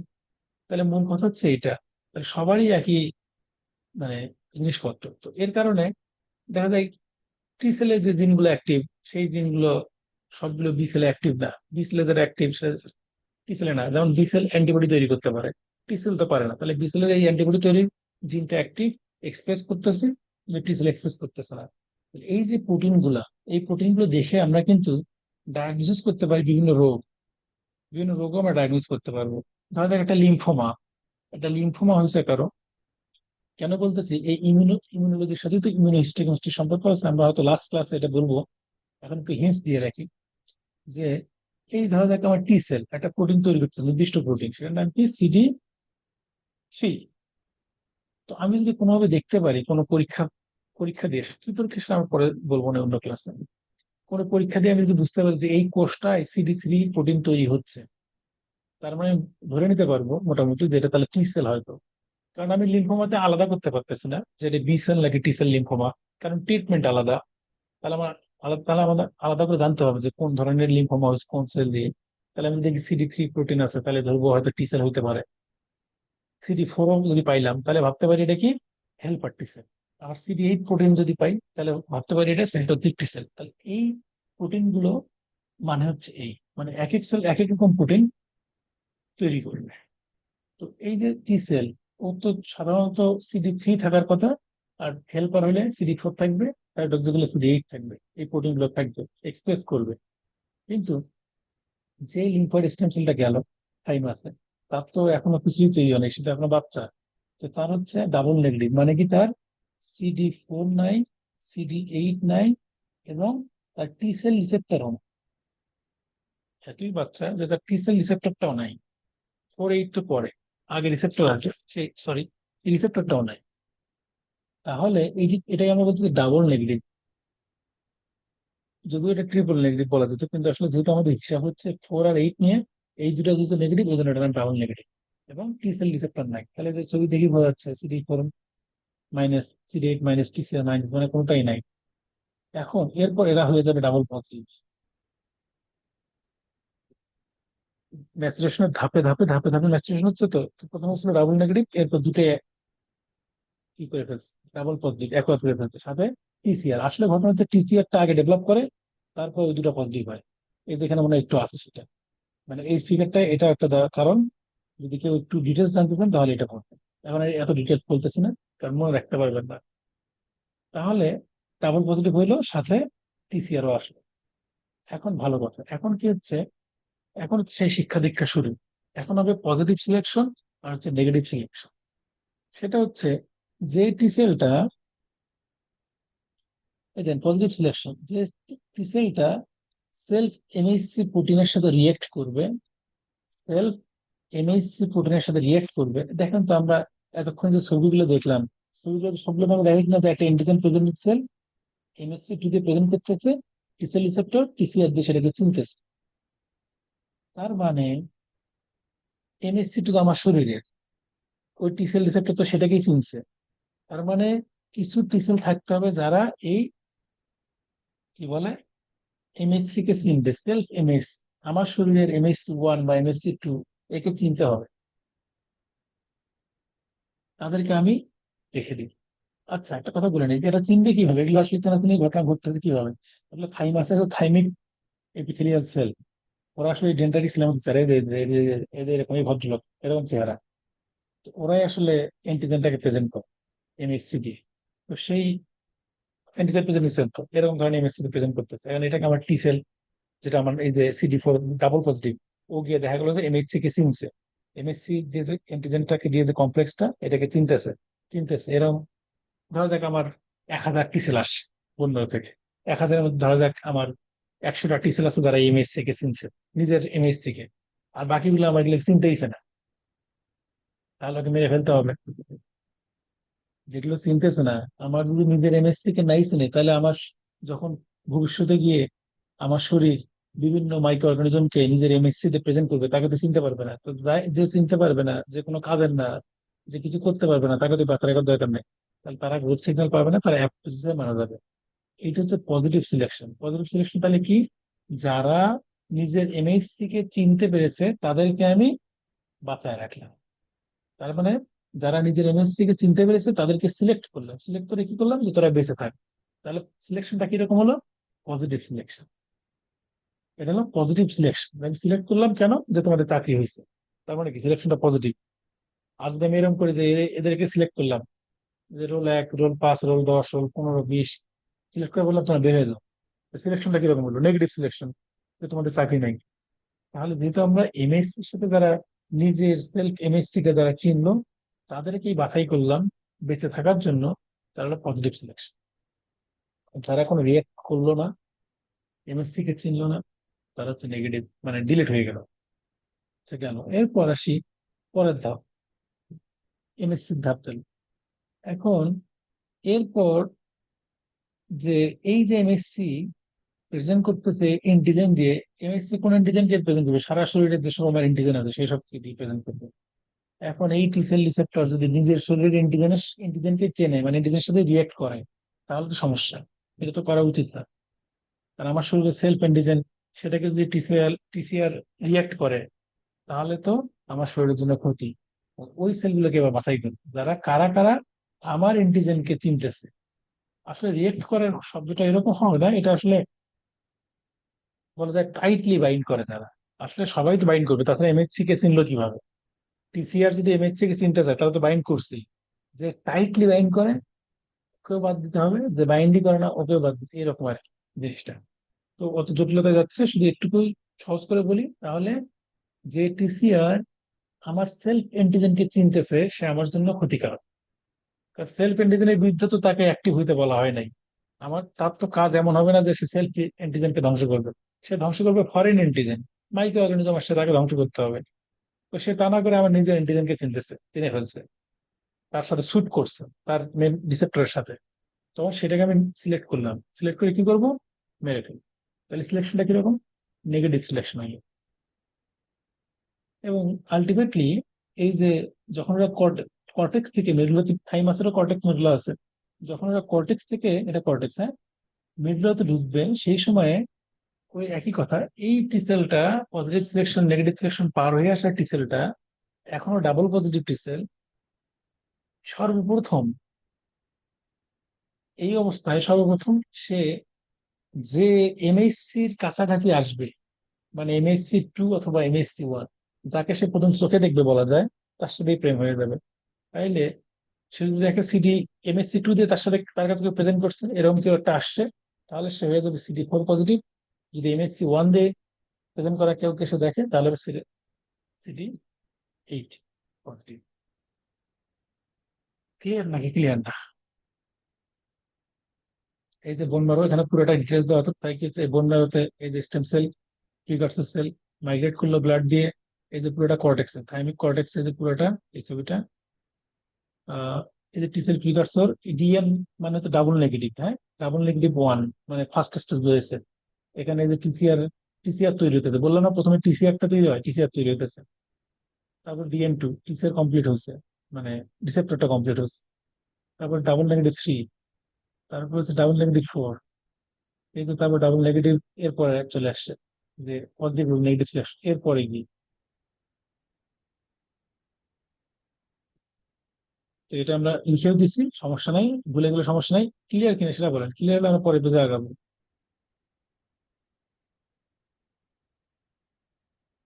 এখানে কিছু কথাবার্তা লেখা আছে এই রিলেটেড, এখানে আরেকটু ডিটেলস দেখানো হয়েছে, যে এই ডাবল পজিটিভ থাইমোসাইটও বলা হয় এগুলোকে, ডাবল পজিটিভ থাইমোসাইড যেহেতু থাইমাসে আসছে, দেখেন এই যে ডাবল পজিটিভ থাইমোসাইড, ওর কি কি আছে? CD3 তো সবারই থাকে, হেল্পারও থাকে, সাইটোক্সিকও থাকে। এই যে CD3, ওর CD3 আছে, CD8 আছে, CD4, মানে হচ্ছে ডাবল পজিটিভ। টি-সেল রিসেপ্টর তো আছেই। এখন এর ভিতরে দেখেন এই যে 90 to 96% নো ইন্টারাকশন, মানে ও সবার মধ্যেই নেই, কোনো ইন্টারাকশনই করে নাই। ওরা এমনি মরে যায় আর কি, ডেথ বাই নেগলেক্ট, এই যে লেখা আছে এখানে। মাত্র হচ্ছে 2 থেকে 5% সেল হলে পজিটিভ সিলেকশন হয় আর কি। তো এটাই একটু এখানে দেখানো আছে ছবি আকারে। আর এই যে জাস্ট ইয়েগুলো বলে দিই, যেহেতু এই যে CTEC মানে কর্টিক্যাল থাইমিক এপিথেলিয়াল সেল, বললাম যেটা থাইমাসের এপিথেলিয়াল সেল রিপ্রেজেন্ট গুলো করে অ্যান্টিজেনকে। আর MTEC হচ্ছে মেনুয়ারি থাইমিক এপিথেলিয়াল সেল। আর এখানে কি লেখা আছে যে কিভাবে কি হয়, এই যে হাই অ্যাফিনিটি কথা বললাম, তাহলে যারা শক্ত করে বাইন্ড করে তারাও বাদ, যারা একেবারে বাইন্ড করে না তারাও বাদ, থাকে ঠিক আছে যারা ইন্টারমিডিয়েট বাইন্ড করে। এটা হচ্ছে বক্তব্য এই পেজের। তো আমরা মনে হয় আগানো যায়।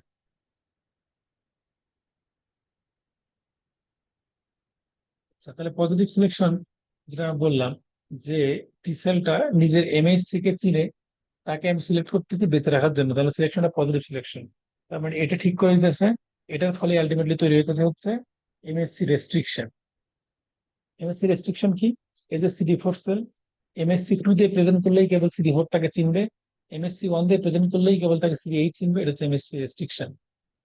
আর নেগেটিভ সিলেকশন যেটা আমরা বললাম, যে নিজের অ্যান্টিজেনকে যে চিনে বা নিজের অ্যান্টিজেনের সাথে যে রিয়াক্ট করে, তাকে আমরা মেরে ফেলি, এটার নাম হচ্ছে নেগেটিভ সিলেকশন।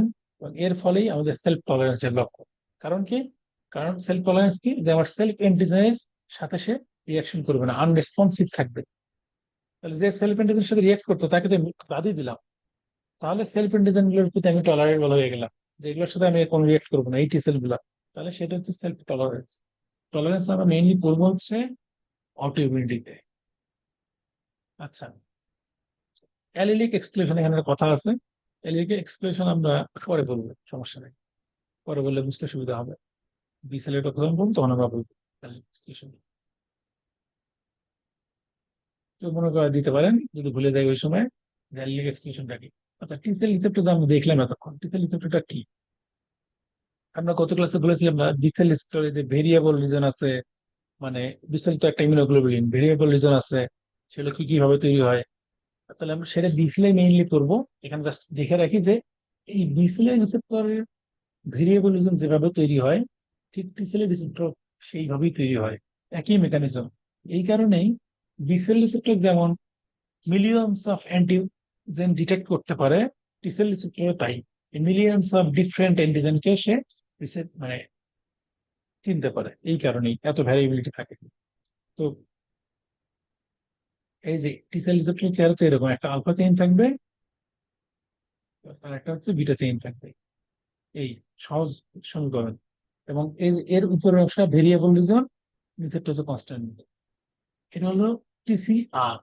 TCR সাথে আমরা কি দেখলাম, অল টাইম কি থাকে, CD4 অথবা CD8, তার মানে CD4 বা CD8 থাকবে MHC সাথে বাইন্ড করার জন্য। আর CD3 থাকে দুই পাশেই লাগানো, কারণ CD3 সবারই থাকে, মানে সিডি মানে হেল্পার টিছিল বা সাবডমিক টিছিল, সবারই 3D থাকে। তাহলে এটা হচ্ছে ভেরিয়েবল রিজন, কনস্ট্যান্ট রিজন, একইভাবে তৈরি হয় বিসিএল রিসেপ্টর মতোই। সেটা বিসিএল রিসেপ্টর আমরা পড়লেই সব ক্লিয়ার হয়ে যাবে। আচ্ছা, তাহলে টি সেলের ছবিটা একবার দেখি, এটা আমরা গত ক্লাসে দেখাইছি। তারপর একটু দেখি যে এই যে আলফা আর বিটা দুটো সাব ইউনিট, হ্যাঁ, টি সেল রিসেপ্টর, তাহলে উপরটুকু ভেরিয়েবল রিজন, নিচেরটুকু কনস্ট্যান্ট রিজন, সাথে CD3 লাগানো থাকে, আর থাকে CD4 বা CD8। তাহলে MHC2 হচ্ছে এটা, তাহলে এটা অ্যান্টিজেন প্রেজেন্টিং সেল, MHC2 দিয়ে অ্যান্টিজেন প্রেজেন্ট করছে, অ্যান্টিজেন প্রেজেন্টিং সেল MHC2 দিয়ে, CD4 দিয়ে সেটার সাথে বাইন্ড করছে, আর এই যে TCR দিয়ে সেটাকে চিনছে। আর কো স্টিমুলেশন B7 আর CD20। তারপর এই একটা সিগন্যাল দিচ্ছে, একটা সিগন্যাল দিচ্ছে, দুইটা সিগন্যাল, মানে হচ্ছে দুইটা সিগন্যাল লাগে, আমি বললামই যে দুইটা সিগন্যাল লাগে এই কাজটা।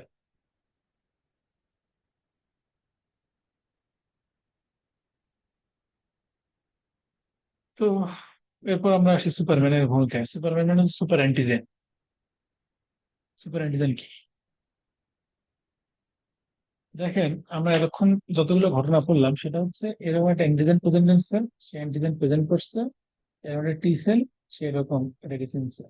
এখন এটা হচ্ছে নর্মাল ঘটনা, কিন্তু যদি এইরকম একটা ঘটনা ঘটে, এই ছবিটা আপনারা খেয়াল করেন, এটা হচ্ছে antigen present cell MHC class 2। দেখেন এই যেটা এমএসসি ক্লাস 2, এখানে অ্যান্টিজেন থাকার কথা কিন্তু অ্যান্টিজেন নাই। মানে এমএসসি 2 যে অ্যান্টিজেন প্রেজেন্ট করার কথা সেখানে কোনো অ্যান্টিজেন নাই, অ্যান্টিজেনটা বাইরে, বাইরে লাগছে। দেখেন সুপার অ্যান্টিজেন এই যে বাইরে লাগছে, বাইরে লেগে তাহলে এখানে টিসিএর যেটা, টিসিএল এখানে থাকার কথা কিন্তু অ্যান্টিজেন আছে এখানে। তাহলে এইটা হচ্ছে সুপার অ্যান্টিজেন। সে কি করে দেখেন, আমরা এর আগে বলেছিলাম যে এমএসসি 2 দিয়ে যখন প্রেজেন্ট করে দুটো সিগন্যাল দেখা গেলাম, সিগন্যাল 1 সিগন্যাল 2, দুটো সিগন্যাল লাগে। তাহলে যেহেতু এমএসসি 2 দিয়ে বা 1 দিয়ে যাই বলি, 2 দিয়ে দুটো প্রেজেন্ট হয় নাই, ওই কো স্টিমুলেশনের মামলাটাতে আর নাই, কো স্টিমুলেশন লাগতেছে না। এবং টি সেল যে স্পেসিফিক হইতে হয়, আমরা যেটা বললাম একটু আগে যে ডিফারেন্ট ধরনের অ্যান্টিজেনের জন্য ডিফারেন্ট টি সেল রিসেপ্টর। তো এখানে তো অ্যান্টিজেন বাইন্ডই করতেছে না টি সেলের সাথে, বাইন্ড করতেছে উল্টা দিকে, বাইরে। তাহলে টি সেলের স্পেসিফিক হওয়ার দরকার নাই, যে কোনো টি সেল এটাকে অ্যাক্টিভ হয়ে যেতে পারে এই অ্যান্টিজেনে। তাহলে এটা তো ঝামেলা আর কি। তাহলে দেখেন, উইদাউট নিড অফ কোস্টিমুলাস, কোস্টিমুলাস লাগে না, regardless of T sell antigen specific, মানে টি সেলের অ্যান্টিজেন স্পেসিফিক হওয়া লাগতেছে না, কারণ ওর সঙ্গে তো বাইন্ড করতেছে না। এবং এই যে অ্যান্টিজেন প্রেজেন্টিং সেল যে অ্যান্টিজেনটাকে গ্রহণ করে প্রসেস করে প্রেজেন্ট করতো, সেই প্রসেসিং প্রেজেন্টেশনে লাগতেছে না। এই তিনটে হাইলাইট করে দেওয়া আছে, এই সব কারণে সে সুপার অ্যান্টিজেন হিসেবে ভূমিকা পালন করতেছে। প্রচুর একটা হিউজ একটা ইমিউনোজেনিসিটি তৈরি করতেছে এই কারণে।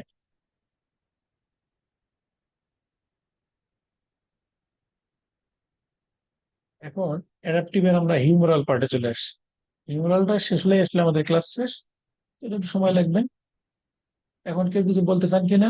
বললে আমরা, না বললে আমরা আগাবো আর কি। কোনো কোশ্চেন আছে বলুন তো? কোশ্চেনের কিছু নাই, আপনার কম মানুষ, লজ্জারও কিছু নাই এর মধ্যে, আমরাই। না থাকলে আমরা একটু বিসিএল ডেভেলপমেন্টের দিকে যাবো। দেখেন বিসিএল এর কথা বলি, বিসিএল এর ডেভেলপমেন্ট বলেন বা টিসেল এর, টিসেল এর চেয়ে বিসিএল বেশি মানে খতরনাক আর কি। ডেভেলপমেন্ট থেকে শুরু করে তার কার্যকলাপ সবকিছু একটু ব্যতিক্রমী জিনিসপত্র আছে আর কি। তো আমরা যেমন বললাম টিসেল এর থাইমিক এডুকেশন করলাম, ওটাও আসলে বেশি কঠিন না, ওটা সহজে। তো বিসিএল এর এরকম কিছু ঘটনা আছে। তো প্রথমেই বলে নেই, এই যে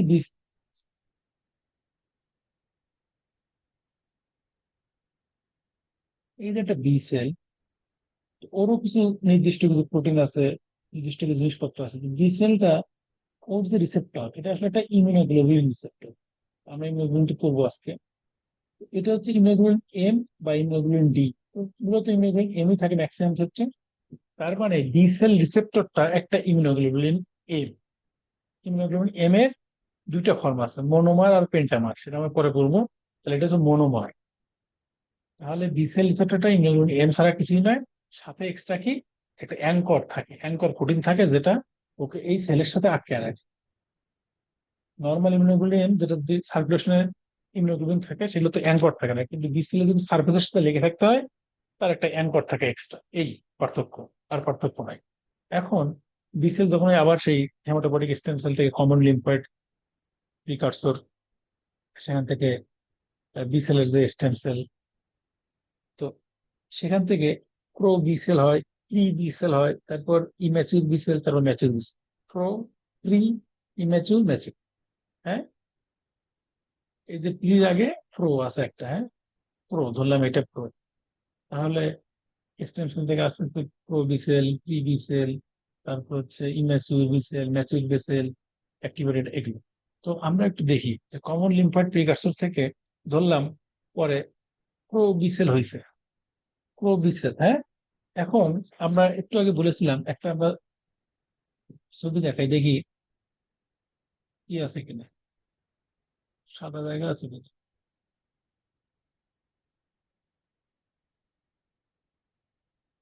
সাদা জায়গা দেখছি না, আচ্ছা ছবিটি দেখো।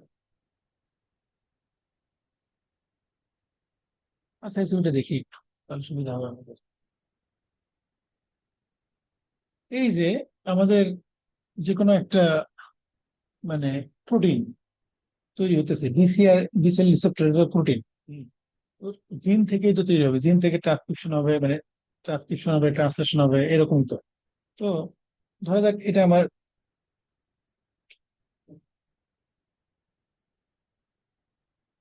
আচ্ছা এটা যে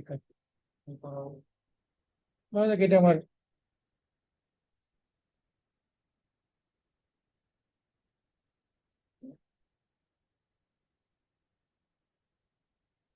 এটা এরকম না, ডিএনএ থাকে তো এরকম, এটা ডিএনএ। ডিএনএ তে একটা নির্দিষ্ট কিছু সেগমেন্টে আমার একটা জিন আছে, হ্যাঁ, এই সিকোয়েন্সটা একটা জিন ধরলাম, কথার কথা যে আমার এটা একটা জিন, হ্যাঁ, এটা একটা জিন, এরকম এই এরকম জিন ধরলাম আর কি। তো এই জিনগুলো থেকে একটা প্রোটিন তৈরি হবে। তো এই বিসিআর যে রিসেপ্টর প্রোটিন, এরকম জিন আছে। হুম, এরও জিন আছে। এখন আমরা এটাকে একটু সহজ শর্টকাট সহজ করি ফিগারটা। ধরা যাক এটা আমাদের সেই বিসিআর, একটা একটা ক্রোমোজোম 14 একটা ডিএনএ কে আমরা এরকম সোজা করছি, এখানে জিন আছে, যে জিনগুলো থেকে আমাদের বিসিআর প্রোটিন তৈরি হবে। এই কথাগুলো বুঝতে মানে বোঝার জন্য খুব ইম্পর্টেন্ট। না বললেই জিজ্ঞেস করবেন, না বললেই জিজ্ঞেস করবেন, কারণ এটা আপনি কোথাও পাবেন না। কেউ এত সম্ভবত কেউ এত ভালো করে বলতে পারবে না, যদি পান আশেপাশে কাউকে, তাহলে আমাকে জিজ্ঞেস করবেন। এটা না জিজ্ঞেস করলে আপনি এটা ধোঁয়াশা থেকেই যাবে। তাহলে এটা একটা জিন, হ্যাঁ। তো এখানে আমার ইমিউনোগ্লোবিন গুলোর যে শেপ এরকম, হ্যাঁ, ইমিউনোগ্লোবিন শেপ মোটামুটি আমরা সবাই জানি, তবুও জাস্ট দেখানোর জন্য আমি একটু দেখাই। এরকম শেপ। তো এর একটা আছে হচ্ছে এরকম ভেরিয়েবল রিজন বলি, হ্যাঁ। তো আমাদের কথা মূলত এই ভেরিয়েবল রিজন, সেটা হেভি চেইন হোক আর লাইট চেইন হোক। তাহলে হেভি চেইন থাকে, একটা লাইট চেইন থাকে, এরকম তো। তো লাইট চেইনের ভেরিয়েবল রিজন আছে, হেভি চেইনের ভেরিয়েবল রিজন আছে। ভেরিয়েবল মানে ভ্যারি করে, হ্যাঁ, চেঞ্জ করা যায়। তাহলে যদি আমাদের এই হেভি চেইনের কথাই ধরি, তাহলে হেভি চেইনের এই লাইট চেইন, এই এই কি বলে ভেরিয়েবল রিজন যেটা, এইটার কথা আমরা বলতেছি। বা হেভি চেইনটার কথাই যদি বলি, হেভি চেইনটা তৈরি হচ্ছে আমাদের ক্রোমোজোম 14-তে। তো ক্রোমোজোম 14-তে এরকম একটা জিন আছে, লাল দাগটা ধরা যাক একটা জিন, বা কি বলে ক্রোমোজোম। তো এখানে জিন আছে বিভিন্ন সেগমেন্ট। এখন ভেরিয়েবল রিজন যেটা, সেটাতে এরকম তিনটা অংশ আছে, ভি, ডি, জি, তারপর হচ্ছে কনস্ট্যান্ট নিচে ভি ডি জে সি বললাম। এখন আমরা সাধারণত দেখা যায় যে কোনো কিছুতেই আমার এরকম একটা জিন আছে মনে করা যায়, এই জিনটা মনে করেন আমার এক্স নামে একটা প্রোটিন তৈরি করে, এটা ধরা যাক আমার ওয়াই নামে একটা প্রোটিন তৈরি করে, এই জিনটা ধরা যাক আমার একটা জেড নামে প্রোটিন তৈরি করে। সাধারণত এরকম হয়, কিন্তু এখানে দেখা যাচ্ছে কি, এই যে ভি, যেটা ভেরিয়েবল রিজন এরকম, মানে ভেরিয়েবল যে অংশটা এই প্রোটিনটার, মানে এই যে আমরা যে ছবি এঁকেছি এখানে, ধরা যাক ছবিটা এরকম ভাগ ভাগ, এরকম কয়েকটা রিজন আছে। প্রথম অংশটা ধরলাম ভি, তারপরটা ধরলাম ডি, তারপরটা ধরলাম জে, তারপরটা ধরলাম সি। এটা এই ভেরিয়েবল অংশের জন্য যে জিন আছে সেটা একটা না। ভেরিয়েবল অংশ তৈরি হওয়ার জন্য যে জিন আছে সেটা একটা জিন না। এটা আমি যারা দেখাইলাম যে আমার এই জিন থেকে এক্স হয়েছে, ওই জিন থেকে ওয়াই হয়েছে, ওই জিন থেকে জেড হয়েছে, তা না। ভেরিয়েবল অংশের যে প্রোটিনটা সেটা তৈরি হওয়ার জন্য এরকম একটা স্পেসিফিক জিন না, এরকম অনেকগুলো জিন আছে, অনেকগুলো প্রায় সিমিলার, সিমিলার না, প্রায় সিমিলার জিন আছে। মানে কি, ধরে দেখ আমার এটার থেকেও এক্স তৈরি হয়, এটার থেকেও এক্স তৈরি হয়, এটার থেকেও এক্স তৈরি হয়, তাহলে তিনটা জিন হলো যারা এক্স প্রোটিন তৈরি করে, প্রায় কাছাকাছি আর কি। তাহলে জিনিসটা কিরকম দাঁড়ায় এখন আমরা যদি দেখাই। ধরা যাক এটা আমার যে ডিএনএ, এখানে একটা জিন আছে, এখানে একটা জিন আছে, এখানে জিন একটু আলাদা আর কি। এরা সবাই ওই ভি অংশে, ইমিউনোগ্লোবিন চেইনের যে variable reason of heavy chain, সেখানকার ভি অংশটার প্রোটিন টুকু তৈরি করে, এই সবগুলো জিন তৈরি করে। এরকম এরকম আছে আর কি, আরো বেশি আমি কম দেখাইলাম। তারপর ধরা যাক ডি অংশের জন্য যেটা, সেটার জন্য এরকম ধরা যাক চারটা জিন আছে, যারা সবাই মিলে ডি অংশের প্রোটিনটা তৈরি করে। এই জিনগুলো ট্রান্সক্রিপশন হয়ে ট্রান্সলেটে ডি অংশটা তৈরি করে। তারপর ধরলাম যে অংশ যে ভি ডি জে দিলাম না, এরকম মনে করেন তিনটা জিন আছে যারা যে তৈরি করে। তাহলে এগুলো যদি আমি সিরিয়াল দিই, ধরেন এটা 1 2 3 4 5 6, এটা ধরলাম এ বি সি ডি, এটা ধরলাম 1 2 রোমান 3। এখন তাহলে দেখেন একটু অপশন গুলো দেখেন, অনেকগুলো অপশন তৈরি হয়ে গেল না? অনেকগুলো অপশন তৈরি হলো তো নাকি? তাহলে এই যে ভি ডি আর জে অনেক ধরনের, এটাকে রিকম্বিনেশন হইতে পারে, রিঅ্যারেঞ্জমেন্ট হইতে পারে, জেনেটিক রিঅ্যারেঞ্জমেন্ট হইতে পারে। তাইলে কিরকম হইতে পারে? ধরা যাক কোনো একটা বি সেলের শরীরে তো অনেক বি সেল তৈরি হবে, প্রতিদিন প্রায় 1 বিলিয়ন বি সেল তৈরি হয়। তাহলে অনেক বি সেলের কোনো একটা বি সেলের এই ওয়ানটা নিচে, মানে ওই যে হিমোগ্লোবিন তৈরি করতে হবে, ভেরিয়েবল রিজন এটা, সেজন্য ভির জন্য সে নিচে 1, তাহলে V1। ডির জন্য সে নিচে মনে করেন DA, এই জিনটা। জের জন্য নিচে মনে করেন J1, এটা। তাহলে ওর যে প্রোটিনটা হইলো, আর একটা বি সেলের মনে করেন সে নিচে V2, এই জিনটার যে প্রোটিন, এখান থেকে ধরেন DA নিচে, ওইদিকে ধরেন JI নিচে, তাহলে আলাদা হইলো। বা কেউ নিচে ধরেন V3, J2, D3, মানে তাহলে কত ভেরিয়েশন হইতে পারে? এরকম হইতে পারে। তাহলে এরকম কিছু জিন আছে যেটার নাম রিকম্বিনেশন অ্যাক্টিভেটিং জিন, RAG, RAG1 RAG2, নাম জাস্ট এটা মনে রাখলে হবে, RAG1 RAG2, রিকম্বিনেশন অ্যাক্টিভেটিং জিন 1 আর 2। তাহলে এরা রিকম্বিনেশনটা এরা করবে, এই জিন যে এনজাইম তৈরি করবে সেই এনজাইম মনে করেন ধরা যাক, তাহলে আমি যদি এইটা তৈরি করতে চাই V1DAJ1, তাহলে আমার এখান থেকে একটা প্রোটিন নিতে হবে V1, তাই তো? কালার চেঞ্জ করবো, V1 নিব। তারপর কি নিব? DA নিব। তারপর কি নিব? J1 নিব। তাহলে মাঝখানে এই জিনিসগুলো কি হবে? এগুলোকে কেটে ফেলতে হবে না? এগুলোকে কেটে ফেলতে হবে না? এই যে কাটাকুটি কাটাকুটি কাজ, এটা কে করবে? ওই যে রিকম্বিনেশন অ্যাক্টিভিটিং জিনের যে এনজাইম RAG1 প্রোটিন, এরা কাটাকাটি করে তাহলে এটাকে কেটে ফেলে দিল, মাঝখানে ওটা কেটে ফেলে দিল, কেটে ফেলে তাহলে VD যে একসাথে হয়ে গেল, ভি পরে V1 এর D1 J1, তাহলে এরকম হয়ে গেল। এটাই হচ্ছে আমাদের VDJ রিকম্বিনেশন। এখানে গত ক্লাসে একটা কথা বলেছিলাম, এই যে রিকম্বিনেশন, এখানে আরো একটা ইন্টারেস্টিং ব্যাপার আছে, কেন এত ভ্যারাইটি, মানে বিসেল রিসেপ্টরের কেন এত বেশি ভ্যারিয়েশন? শুধুমাত্র এই যে VD যে রিকম্বিনেশন হয়েছে তাই না, এছাড়াও আছে। এই যে ভি আর ডি যখন জোড়া লাগে, ডি আর জে যখন জোড়া লাগে, এর মাঝখানে যে বলছিলাম যে দুষ্ট ছেলেরা একটা বইয়ের পাতা ওলট পালট করে লাগাইছে, সবার বই আলাদা, এর মধ্যে আবার কেউ কেউ করছে কি, নতুন অন্য একটা বইয়ের পাতা ঢুকাই দিচ্ছে, মানে ইনসার্শন করছে, বা কেউ ভিতরে ডিলিট করে দিচ্ছে উল্টা পাল্টা জিনিস, তাহলে আরো ভেরিয়েশন হবে। তাহলে এটাকে বলে জাংশনাল, এই যে জাংশন হইতে গিয়ে যে ভ্যারিয়েশনটা করছে একদম জাংশনাল ভ্যারাইটি। এই সব কারণেই এত বেশি ভেরিয়েবল এই ইমিউনোগ্লোবিনের এই রিজনটা, এত বেশি ভেরিয়েবল, এত বেশি ভেরিয়েবল যে মোটামুটি আমাদের ইউনিভার্সের যে এন্টিজেন আছে সবার জন্যই কিছু না কিছু আমাদের এই বিসেল রিসেপ্টর তৈরি হয়ে আছে ওই এন্টিজেনকে চেনার জন্য, ওই এন্টিজেনের শেপ বোঝার জন্য। তাহলে এই যে কথা বলতেছিলাম প্রো বিসেল, এই প্রো বিসেলে এই ভিডিজে রিকম্বিনেশনটা হয়ে যায় প্রো বিসেলি। তাহলে ভিতরে টু কেটে টুকুটা ফেলে দিয়েছি, তাহলে এটা যে হইলো এটা তো চেঞ্জ হবে না, ভিডিজে তো চেঞ্জ হবে না নাকি? হবে না। তাহলে এই যে এখানে আমরা লিখে দিয়েছি, দেখেন এটা দেখলে আপনাদের মনে হয় ক্লিয়ার হবে যে কমন লিম্ফোয়েড প্রিকারসর সেল থেকে ধরলাম প্রো বিসেল বা স্টেম সেল, বিসেলের স্টেম লিম্ফয়েড সেল, এখানে হবে ভিডিজে রিকম্বিনেশন, এইচ মানে হচ্ছে হেভি চেইনের।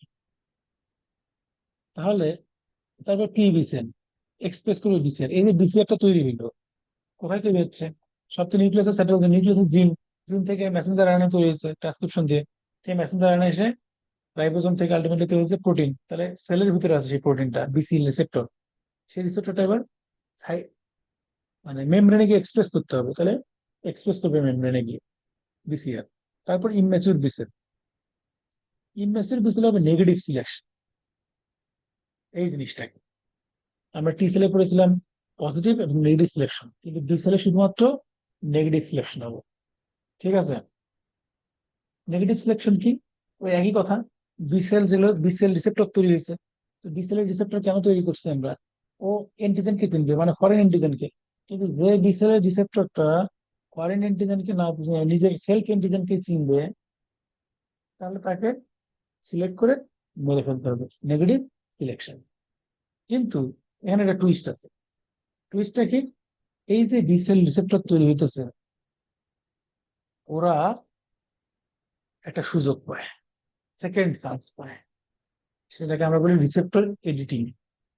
রিসেপ্টর এডিটিং মানে এই যে তার রিসেপ্টর যেটা দিয়ে সে একটা আমার সেলফ এন্টিজেনকে চিনতেছে, সেলফ এন্টিজেনের সাথে রিয়াক্ট করতেছে, তো তাকে একটা সুযোগ দেওয়া হয়, যা তুই তোর রিসেপ্টরটা একটু চেঞ্জ করে নিয়ে কোনোভাবে মডিফাই করে নিয়ে আয়। যদি সে একটু মডিফাই করতে পারে কোনোভাবে, তাহলে তাকে বাঁচায় রাখা হবে, না হলে মেরে ফেলা হবে। এটা হচ্ছে রিসেপ্টর এডিটিং। তাহলে প্রোবিসেলে এই ভিটি যে তৈরি হলো, মানে হচ্ছে বিসেল রিসেপ্টর তৈরি হলো, সেটা এক্সপ্রেস হইলো, তারপর হচ্ছে নেগেটিভ সিলেকশন হয়ে যারা সেলফ রিঅ্যাক্টিভ ছিল তারা মারা গেল। তারপর হচ্ছে নাইভ বিসেল হইলো। নাইভ মানে কি? যে এখনো কোনো ফরেন এন্টিজেনে এক্সপোজ হয় নাই, কোনো এন্টিজেন দেখে নাই। তারপরে আমাদের, না বুঝলে আমাকে একটু বলেন, আমি বলতে রাজি আছি, সমস্যা নাই। একটু জটিল মনে হচ্ছে, বুঝতে পারতেছি, রেস্ট নিতে চাইলে বলেন। এই ছবি, এই ফিগারটা একটু দেখতে পারেন, এখানে আরো ক্লিয়ার করে দেওয়া আছে। হ্যাঁ, যে এই দেখেন, এটা হচ্ছে একেবারে দেখানো হয়েছে, এই যে মোজ থেকে চলে আসতেছে ব্লাডে, এই কি বলে, সরি, মোজ থেকে এই যে দিকে ব্লাডে চলে আসতেছে, একবার দেখানো হয়েছে। এই দেখেন আর্লি প্রোবিসেল, এই যে ভিডিজে, হ্যাঁ, তৈরি হইলো, যে কমপ্লিট হইলো। এই যে নেগেটিভ সিলেকশন হইলো, নেগেটিভ সিলেকশন মানে কি হয়, ডিলিশন হবে অথবা রিসেপ্টর এডিটিং হবে। ঠিক আছে, যদি সুযোগ দেওয়া আছে এডিটিং, টি সেল কিন্তু এই সুযোগ পাইতো না। তারপর হচ্ছে আস্তে আস্তে যে বের হয়ে, ও বি সেল মেইনলি স্ক্রিনেই বেশিরভাগ ক্ষেত্রে তার ফাইনাল ম্যাচুরেশনটা হয় আর কি।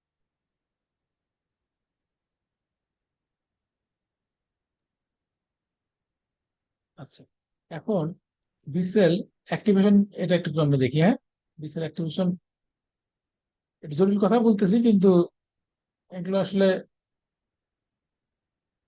জানতে হবেই, বেসিক। আচ্ছা, এই ফিগারটা আমরা দেখাইছি না একটু আগে? এই ফিগারটাই জাস্ট বিসেল অ্যাক্টিভেশন কি বলছিলাম, যে টি হেল্পার 2 যদি আপনার ইন্টারলিউকিন 4-5 রিলিজ করে বা ইন্টারলিউকিন 21 রিলিজ করতে পারে, বললাম মনে রাখেন জাস্ট 21 তাহলেই হবে। সাধারণত 4-5 আমরা সবখানে ইউজ করি, 4-5 রিলিজ করে তাহলে বিসেল গ্রোথ অ্যান্ড ডিফারেন্সিয়েশন হবে। এখন এই যে বিসেলে দুইটা সিগন্যাল লাগে, এসব কথা বলেছি, আগেই বলেছি, এখন মোটামুটি সব লিমিটেড কথাবার্তাই হবে। দেখেন বিসেল কিন্তু দুইটা সিগন্যাল লাগে বলেছি, 1 আর 2। দুটো মেকানিজম আছে বিসেলে, T cell dependent, T cell independent.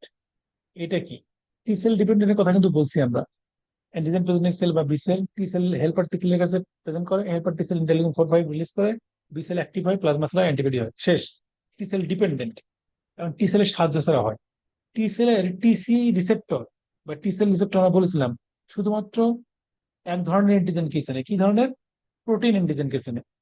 টি সেল রিসেপ্টর প্রোটিন ছাড়া কিছু চিনতে পারে না, কিন্তু বি সেল রিসেপ্টর কিন্তু, কি বলছিলাম, টি সেল রিসেপ্টর প্রোটিন ছাড়া চিনতে পারে না, আর B cell receptor protein, carbohydrate, fat, nucleic, মানে ডিএনএ সবই চেনে। তাহলে বি সেল যদি চেনে, সে যদি এখন টি সেলের হেল্প না পায়, প্রোটিন ছাড়া তো টি সেল হেল্প করবে না, তাহলে বি সেলের অ্যাক্টিভ হইতে হবে না? সেটাই, টি সেলের সাহায্য ছাড়াও বি সেল যখন অ্যাক্টিভ হয়, সেটার নাম হচ্ছে T cell independent B cell activation. এটা খুবই ইম্পর্টেন্ট জিনিস। টি ডিপেন্ডেন্ট তো আমরা বলেছি বারবার, এটা আর বলতেছি না। ইন্ডিপেন্ডেন্ট কি? টি সেল ইন্ডিপেন্ডেন্ট হচ্ছে, আমরা বলেছিলাম যে একটা বি সেল অ্যাক্টিভ হতে দুই ধরনের স্টিমুলাস লাগবেই, সে ইন্ডিপেন্ডেন্ট হোক আর ডিপেন্ডেন্ট হোক। ধরো দেখ বি সেল আসলো, এই যে বি সেল এটাই আর কি, যেটা আমরা ছবি এঁকেছি ধরলাম এটাই। এখানে কার্বোহাইড্রেট একটা অ্যান্টিজেন আসছে, কার্বোহাইড্রেট বিসেল চেনে, বিসেলের অ্যান্টিজেন, বলে না বিসেল রিসেপ্টর সবই চেনে, সব ধরনের অ্যান্টিজেনই এই বিশ্ব ব্রহ্মাণ্ডের যা আছে বলতে গেলে। তো বিসেল এই কার্বোহাইড্রেট কি চিনলো। এখন চিনে যদি এই কার্বোহাইড্রেট বা পলিস্যাকারাইডটা যদি মাল্টিভ্যালেন্ট হয় তাহলে বিসেল অ্যাক্টিভ হবে। ইউনিভ্যালেন্ট হলে হবে না। ইউনিভ্যালেন্ট আমরা হ্যাপটেনে বলছিলাম না, হ্যাপটেন ইউনিভ্যালেন্ট ওই জন্য করতে পারে না, হ্যাপটেন প্রোটিন না সেই জন্য করতে পারে না। কিন্তু যদি মাল্টিভ্যালেন্ট হয় তাহলে কি হবে? বললাম মাল্টিভ্যালেন্ট মানে একটা এন্টিজেন এরকম আমরা গতদিন বলেছিলাম তার অনেকগুলো এপিটোপ আছে, মানে যার সাথে অ্যান্টিবডি বাইন্ড করতে পারে। অনেকগুলো এপিটোপ কাছাকাছি একই ধরনের, একই একই সেম রিপিটিং ইউনিট, আলাদা আলাদা এপিটোপ না কিন্তু রিপিটিং একই ধরনের এপিটোপ। তাহলে বি সেল এটাকে চিনবে না। যে বি সেল এটাকে চিনে, এরকম অনেকগুলো মানে বি সেলের রিসেপ্টর যদি এটাকে চিনে, এটাকে বলি ক্রস রিয়েক্ট মানে লিঙ্কেজ বা ক্রস রিয়েকশন মানে তো এই যে ধরেন একটা বি সেলের ভিতরে অনেকগুলো বিসিআর একসাথে ক্লাস্টারিং হইলো, কারণ কি? কারণ হচ্ছে যে এন্টিজেনটা আসছে সেটা হচ্ছে এপিটোপ আছে একই ধরনের এপিটোপ, রিপিটিং ইউনিট, রিপিটিং জিনিস দিয়ে এপিটোপ। তখন ওই এপিটোপ যেহেতু অনেকগুলো কাছাকাছি কাছাকাছি থাকে, একটা বি সেলের অনেকগুলো বি সেল রিসেপ্টর তখন কাছাকাছি কাছাকাছি চলে আসে। এই ক্লাস্টারিংটা জরুরি। এই ক্লাস্টারিং হলে সিগন্যাল ওয়ান পেয়ে গেল। বি সেলে বলছিলাম দুইটা সিগন্যাল লাগে, তাহলে টি টি সেলের সাহায্য ছাড়া যেটা হচ্ছে সেটাতে সিগন্যালটা তৈরি করলো কিভাবে? এইভাবে বি সেল রিসেপ্টর একসাথে হয়ে গেল, সিগন্যাল ওয়ান তৈরি হয়ে গেল।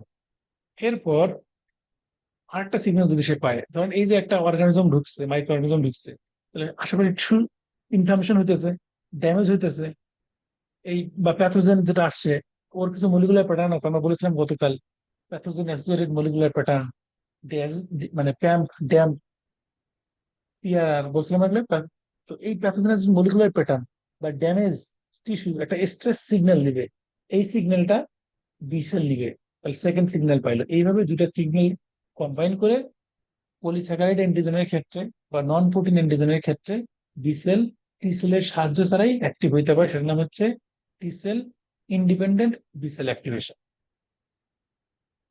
ক্লিয়ার কিনা? এতটুকু বুঝছেন? এখন আমরা একটা কথা বলেছিলাম, এই যে CD40 লিগ্যান্ড আর CD40, সরি এটা মনে হয় ভুলে গেছে, CD40L সম্ভবত টি সেলে থাকে আর CD40 বি সেলে থাকে। যাই হোক, তো এই রিয়াকশনটা লাগে, আমরা বলছিলাম না ডি সেল অ্যাক্টিভ হইতে ওই যে ক্লাসের শুরুর দিকে যে মেমোরি সেল তৈরি হইতে, অ্যান্টিবডি ক্লাস সুইচিং হইতে এই ঘটনাটা লাগে। আবার ইন্টারলিউকিন 21 এর কথা বলছিলাম, মনে রাখতে বলছিলাম, এগুলো লাগে। তো এই জিনিসগুলো যেহেতু এই যে আমরা যে বললাম যে টি সেলের সাহায্য ছাড়া, যেটা এই যেখানে দেখাইলাম বি সেল অ্যাক্টিভেশন, টি ইন্ডিপেন্ডেন্ট বি সেল অ্যাক্টিভেশন, এই ঘটনাগুলো নাই।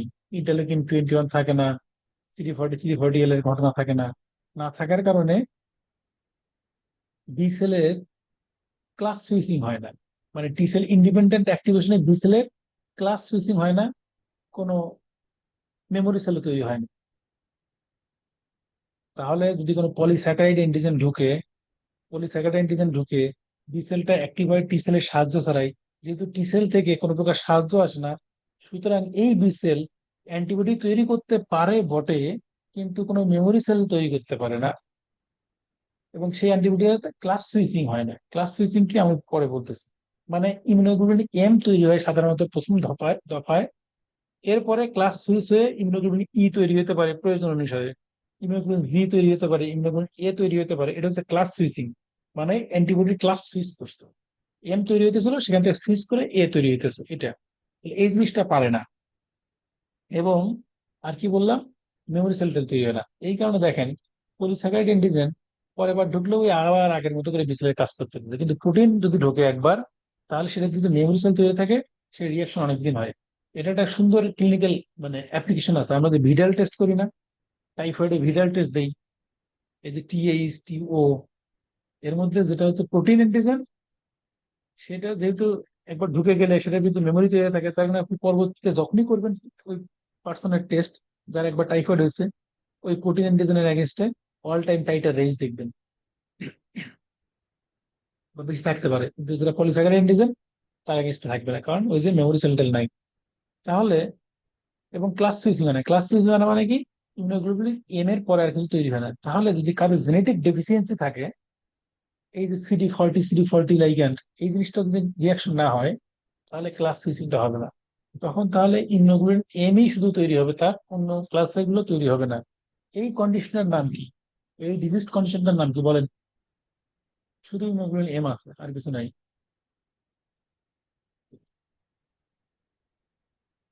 আসলে কঠিন হয়ে গেছে। আচ্ছা, এই যে এখানে ছবিটা দেখানো হচ্ছে, ছবিটা দেখেন, এখানে দেওয়া আছে কিন্তু, এই যে দেখেন B7 লাগে, CD40 এলো লাগে, হ্যাঁ, এই বি সেলের ওই পরবর্তী কাজগুলোর জন্য। ওটার নাম হচ্ছে হাইপার ইমিউনোগ্লোবুলিন এম সিন্ড্রোম। হ্যাঁ, হাইপার আইজিএম সিন্ড্রোম। টি সেল ইন্ডিপেন্ডেন্ট রিয়াকশন আমি ডিপেন্ডেন্টটা দেখাইছি। হ্যাঁ, এই যে এখানে লিখে দিচ্ছি কি হবে, যে কথাটা বললাম এটাই বললাম, মানে এখানে লেখা আছে। ক্লাস সুইচিং বা আইসোটাইপ সুইচিং কি জিনিস? ক্লাস সুইচিংটা হচ্ছে, এখানে না বুঝে আমি এখানে এখানে যাই, এটা আপনারা পড়ে নিয়েন, আমি এই ফিগারটা দেখাবো। ক্লাস সুইচিং হচ্ছে যে, এই যে আমরা পড়লাম BCR, একটু আগে একজন উত্তরও দিয়েছেন আমাকে, যে বি সেলের রিসেপ্টর যেটা BCR, যেটা বলতেছি আমি,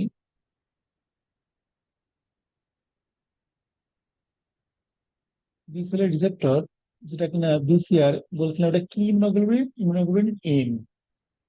তার মানে তার জন্মের সময় যেটা early stage of development of B সেলে ইমিউনোগ্লোবুলিনটা তৈরি হচ্ছিল, সেটাও তৈরি হচ্ছে, সরি, ইমিউনোগ্লোবুলিন এম, তাই তো? তাহলে দেখেন, ইমিউনোগ্লোবুলিন এমই কেন? হিমোগ্লোবিন G, D, E এগুলো তো হইতে পারতো। তাহলে আমরা আগের সেই কথায় ফিরে আসি, যে এই যে VD যে রিজনটা, হিমোগ্লোবিনের যে ভেরিয়েবল রিজন, এটা তো ভেরিয়েবল রিজন ধরলাম। এটা তো এই যে বলছিলাম না, যে ভির জন্য V1 2 3 অনেক জায়গা আছে, আসলে প্রায় 40 থেকে 45টা এরকম জিন থাকে, যারা শুধুমাত্র ভি রিজনটা প্রোটিন তৈরি করে। দেখেন তাহলে কত ভ্যারাইটি। ডির জন্য থাকে 25টা, জের জন্য 6টা, এদিকে আবার প্রায় 10টা। তাহলে কত কম্বিনেশন করা সম্ভব? এই জন্য নাম হচ্ছে রিকম্বিনেশন অ্যাক্টিভেটিং জিন, র্যাগ। তো এখন যেটা বলতেছিলাম, সেটা হচ্ছে, দেখেন তো এখান থেকে ধরেন কেউ একজন এই যে V3 নিয়েছে, হ্যাঁ, এদিক থেকে D2 নিয়েছে, এদিক থেকে J1 নিয়েছে, এরপরে কি? এরপরে যেটা বলতে চাচ্ছিলাম, মানে এই জিনেরই এর পরের অংশটা হচ্ছে, এম এর জন্য জিন থাকে, মানে কনস্ট্যান্ট রিজন। আচ্ছা, ইমিউনোগ্লোবিনের ক্লাস ঠিক করে কে? কনস্ট্যান্ট রিজন না ভেরিয়েবল রিজন? কেউ একজন বলেন তো, ক্লাস ঠিক করে কে, কনস্ট্যান্ট রিজন না Very variable reason? variable reason. Class ঠিক করে হচ্ছে কনস্ট্যান্ট রিজন। হ্যাঁ, ইমিউনোগ্লোবিনের Oh, ক্লাস ঠিক হবে sorry. Constant reason. আচ্ছা, সমস্যা নাই, তো ভুল হতেই পারে। এই যে দেখেন, মানে এটা যেটা ইমিউনোগ্লোবিন ধরি, ভেরিয়েবল রিজন যেটা এইটা, হ্যাঁ, এখানে বাইন্ড করবে হচ্ছে অ্যান্টিজেন। এর সাথে কি বাইন্ড করবে? অ্যান্টিজেন। এই ভেরিয়েবল রিজনটা হচ্ছে, ধরেন ভেরিয়েবল মানে কি, মনে করেন কারো ভেরিয়েবল রিজনটা লাইট চেন আর হেভি হেভি চেন এইরকম, এইখানে একটা ট্রায়াঙ্গেল শেপের অ্যান্টিজেন আসলে বাইন্ড করবে। যদি এরকম হয়, এখানে একটা গোলাকার শেপের অ্যান্টিজেন আসলে বাইন্ড করবে। যদি এইরকম হয়, এখানে এই শেপের একটা অ্যান্টিজেন আসলে বাইন্ড করবে। ভেরিয়েবল রিজনটা আসলে শেপেও ভেরিয়েশন থাকে। এখন এই যে, এটা হলো লাইট চেইনের কনস্ট্যান্ট রিজন, এটা হচ্ছে হেভি চেইনের কনস্ট্যান্ট রিজন, ভারী, তাই তো?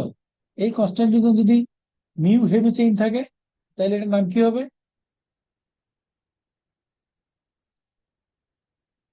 কনস্ট্যান্ট রিজনে যদি হেভি চেইনটার I, নাম মিউ, হ্যাঁ, কি জিএম। হবে নাম? IgM, আইজিএম, তাই তো? এটা যদি মিউ না থাকে, ডেল্টা থাকে, তাহলে কি নাম হবে? IgD, IgG. এটা যদি গামা থাকে, আইজিজি। এটা IgG, যদি আলফা থাকে, আইজি। এটা IG. যদি এপসাইলন থাকে, আইজি। তার মানে কি, এই যে হেভি চেইনের যে কনস্ট্যান্ট রিজন, সেইটাই ঠিক করে দিতেছে অ্যান্টিবডির ক্লাস। এটা ক্লিয়ার তো? হ্যাঁ, আমারও ঘুম ধরতেছে, একটু বলেন, কথা বলতে বলেন, তাহলে না বুঝবো যে হ্যাঁ ঠিক আছে, লাইনে আছেন। ঠিক আছে তো হ্যাঁ ঠিক নাকি? আছে সব। ঠিক হ্যাঁ আছে, ঠিক এখন আছে। এখন তাহলে এই জায়গাটায় আসি। এই যে বললাম, এই একটা জিন, হ্যাঁ, আমরা ধরলাম এটা একটা জিন সেগমেন্ট, এখানে ভির জন্য অনেকগুলো রিজন আছে। এখানে ডি এর জন্য অনেকগুলো রিজন আছে, হ্যাঁ, এখানে জে এর জন্য অনেকগুলো রিজন আছে। তাহলে ভেরিয়েবল রিজন গেল, এরপরে ইমিউনোগ্লোবিনের কনস্ট্যান্ট রিজনের জন্য জিন থাকা লাগবে না? থাকা লাগবে তো। কনস্ট্যান্ট রিজন 1 2 3 আমরা প্রশ্ন, এগুলো কনস্ট্যান্ট রিজনের জন্য জিন থাকতে হবে। এই ভেরিয়েবল আর কনস্ট্যান্ট যেটা একসাথেই, কনস্ট্যান্ট রিজন অফ দ্য, এখানে আছে মিউ, সরি,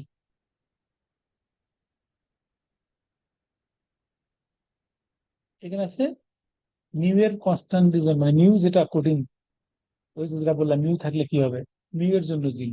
এখানে আছে হচ্ছে ডেল্টার জন্য জিন, এখানে হচ্ছে গামার জন্য জিন, এখানে আছে এপসাইলনের জন্য জিন, এখানে আছে আলফার জন্য জিন। এতটুকু ক্লিয়ার কিনা? মানে এটা লম্বা রশি, এখানে অনেক জিন আছে। ভির জন্য প্রায় 40 প্রকার জিন আছে, ডি এর জন্য 25 প্রকার জিন আছে, জে এর জন্য 6 প্রকার জিন আছে, এরপরে হচ্ছে মিউ এর জিন আছে, এরপর হচ্ছে ডেল্টার জিন, এরপর গামার জিন, এরপর এপসাইলনের জিন, এরপর হচ্ছে আলফার জিন। কথা বুঝছেন? সিকোয়েন্সটা মনে রাখতে পারেন কিভাবে? ওই যে ম্যানিংকে যে আগে খেলতো ডি গিয়া, গোলকিপার আর কি, ডি গিয়া। তো এইভাবে মনে রাখতে পারেন, মিউ তো আছেই, প্রথমে এম, তারপর ডি, তারপর জি, তারপর ই, তারপর ই। মিউ তো এম তৈরি করে, তাই না? এটা ডি, এটা হলো জি, এটা হলো ই, এ, ডি গিয়া আর কি, ম্যানিং এর গোলকিপার। তো তাহলে এই সিকোয়েন্সে থাকে, তাহলে এই সিকোয়েন্স যদি থাকে, সহজ একটা হিসাব বলি, সহজ হিসাবটা কি, এই ভি নিছি আমি, এই ডি নিছি, এই জে নিছি, সাথে এটা তো অবশ্যম্ভাবী এই মিউটা চলে আসবে। মিউ আর ডি একেবারে কাছাকাছি থাকে, তার মানে আসলে সাথে ডিটাও চলে আসে। তাহলে যে কোনো যখন আমরা প্রথম অ্যান্টিবডি তৈরি করতে যাই বা প্রথম বি সেল রিসেপ্টর তৈরি করতে যাই, এই জন্য সেটার মানে ফার্স্ট ক্লাসটা কোনটা হয়, ইমিউনোগ্লোবুলিন এম অথবা ডি। ডি সাধারণত হয় না, হয় এম এ। তো এই সিকোয়েন্সটা তৈরি হয়। ডি আর এম এর ভিতরে আসলে ঘটনা কি, অল্টারনেটিভ স্প্লাইসিং হয়।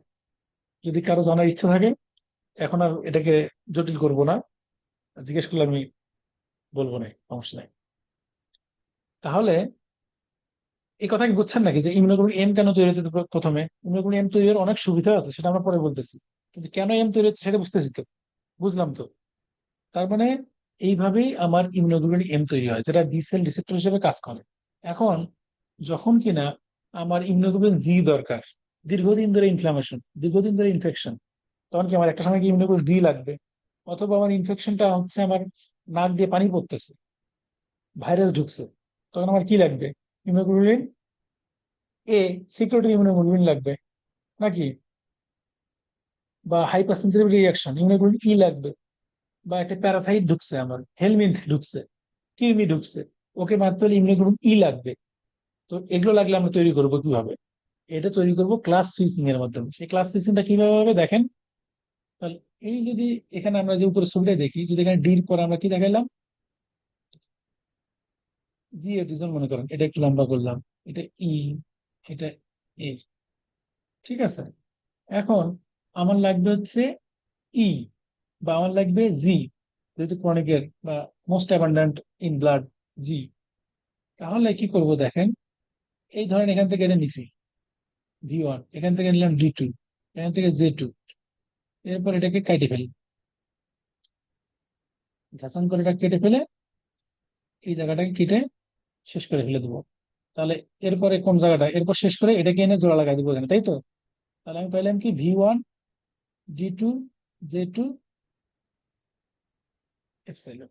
তাহলে আমার এখন হেভি চেইনটা কিসের হলো, এপসাইলন দিয়ে তৈরি, মানে হেভি চেইনটা কি হলো, ইমিউনোগ্লোবিন ই। বুঝা গেছে? বুঝছেন কিনা?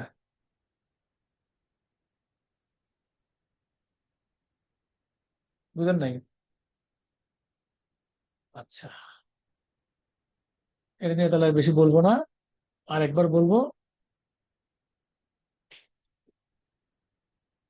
এটা হচ্ছে একটা জিন, যেখানে অনেক আমার ভি জিন আছে, ডি এর আছে, জে এর আছে, এবং ইমিউনোগ্লোবিন এম এর জিন আছে, এটা হ্যাঁ এম লিখি, ইমিউনোগ্লোবিন এম এর জিন আছে, তারপর হচ্ছে ডি এর জিন আছে একসাথে থাকে, জি এর জিন আছে, ই এর জিন আছে, এ আছে। আমার এখন ইমিউনোগ্লোবিন এ লাগবে, তৈরি হতেছে ইমিউনোগ্লোবিন এম। এমই তৈরি হয়, বাই ডিফল্ট এম তৈরি হয়। কেন হয় সেটা আমরা বললাম, কারণ এখান থেকে একটা নিচে, এখান থেকে একটা নিচে, এখান থেকে একটা নিয়ে সাথে এম নিয়ে একটা চেইন হয়েছে। মানে এই চেইনটা তো এরকম না, এরকম তো, এটা ধরলাম হেভি চেইন। তাহলে এখান থেকে ভি একটা প্রোটিন তৈরি করছে, এখান থেকে এর একটা প্রোটিন তৈরি করছে, এখান থেকে একটা প্রোটিন তৈরি করছে। এই বাকি অংশটুকু যারা হেভি চেইন, এটা তো ভেরিয়েবল গেল। হেভি চেইনের জন্য এখান থেকে এম গেছে। এটা বুঝছেন না বুঝেন নাই? যদি আমি এইভাবে আঁকি, এটা যদি আমার একটা হেভি চেইন হয়, আমি ধরেন একেবারে কালার দিয়ে দিয়ে দেখাই। ধরেন এটা ভি, এটা ডি, এটা জে, হ্যাঁ। আর এই যে বাকি যে অংশটা,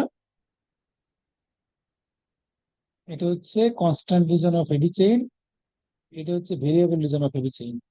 এখন এইখান থেকে ভি টু এসে এই ভি টু তৈরি করছে, এই প্রোটিনটা তৈরি করছে। এটা তো প্রোটিন আর এটা জিন, এটা তো জিন, এটা প্রোটিন।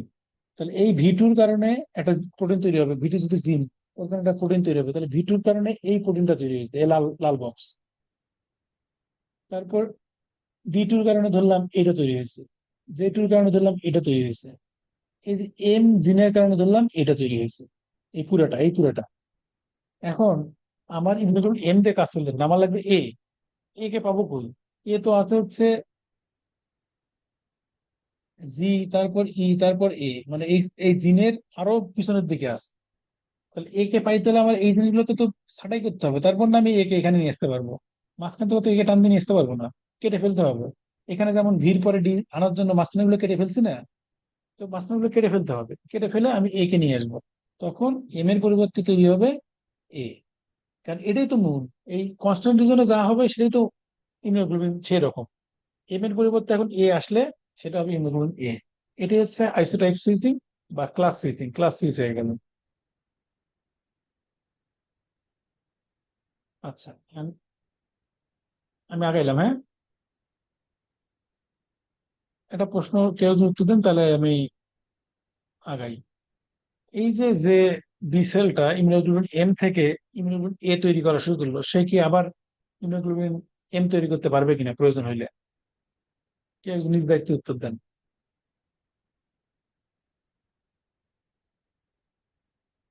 দেন, নিজেরা নিজেরাই আছে, আমার সমস্যা নাই, কোনো মেয়েও তো নাই, কথা বলেন না কেন, সমস্যা কি? ক্লাস সুইচ করে আবার এম এ চলে যেতে পারবে না? পারবে কিনা সেটাই আমার কোশ্চেন। পারবে কি পারবে না? আমার কাছে মনে হয় পারবে। পারবে মনে হয়। কেন পারবে মনে হয় বলেন তো একটু। দেখেন আমি এই যে ছবিটা আঁকলাম,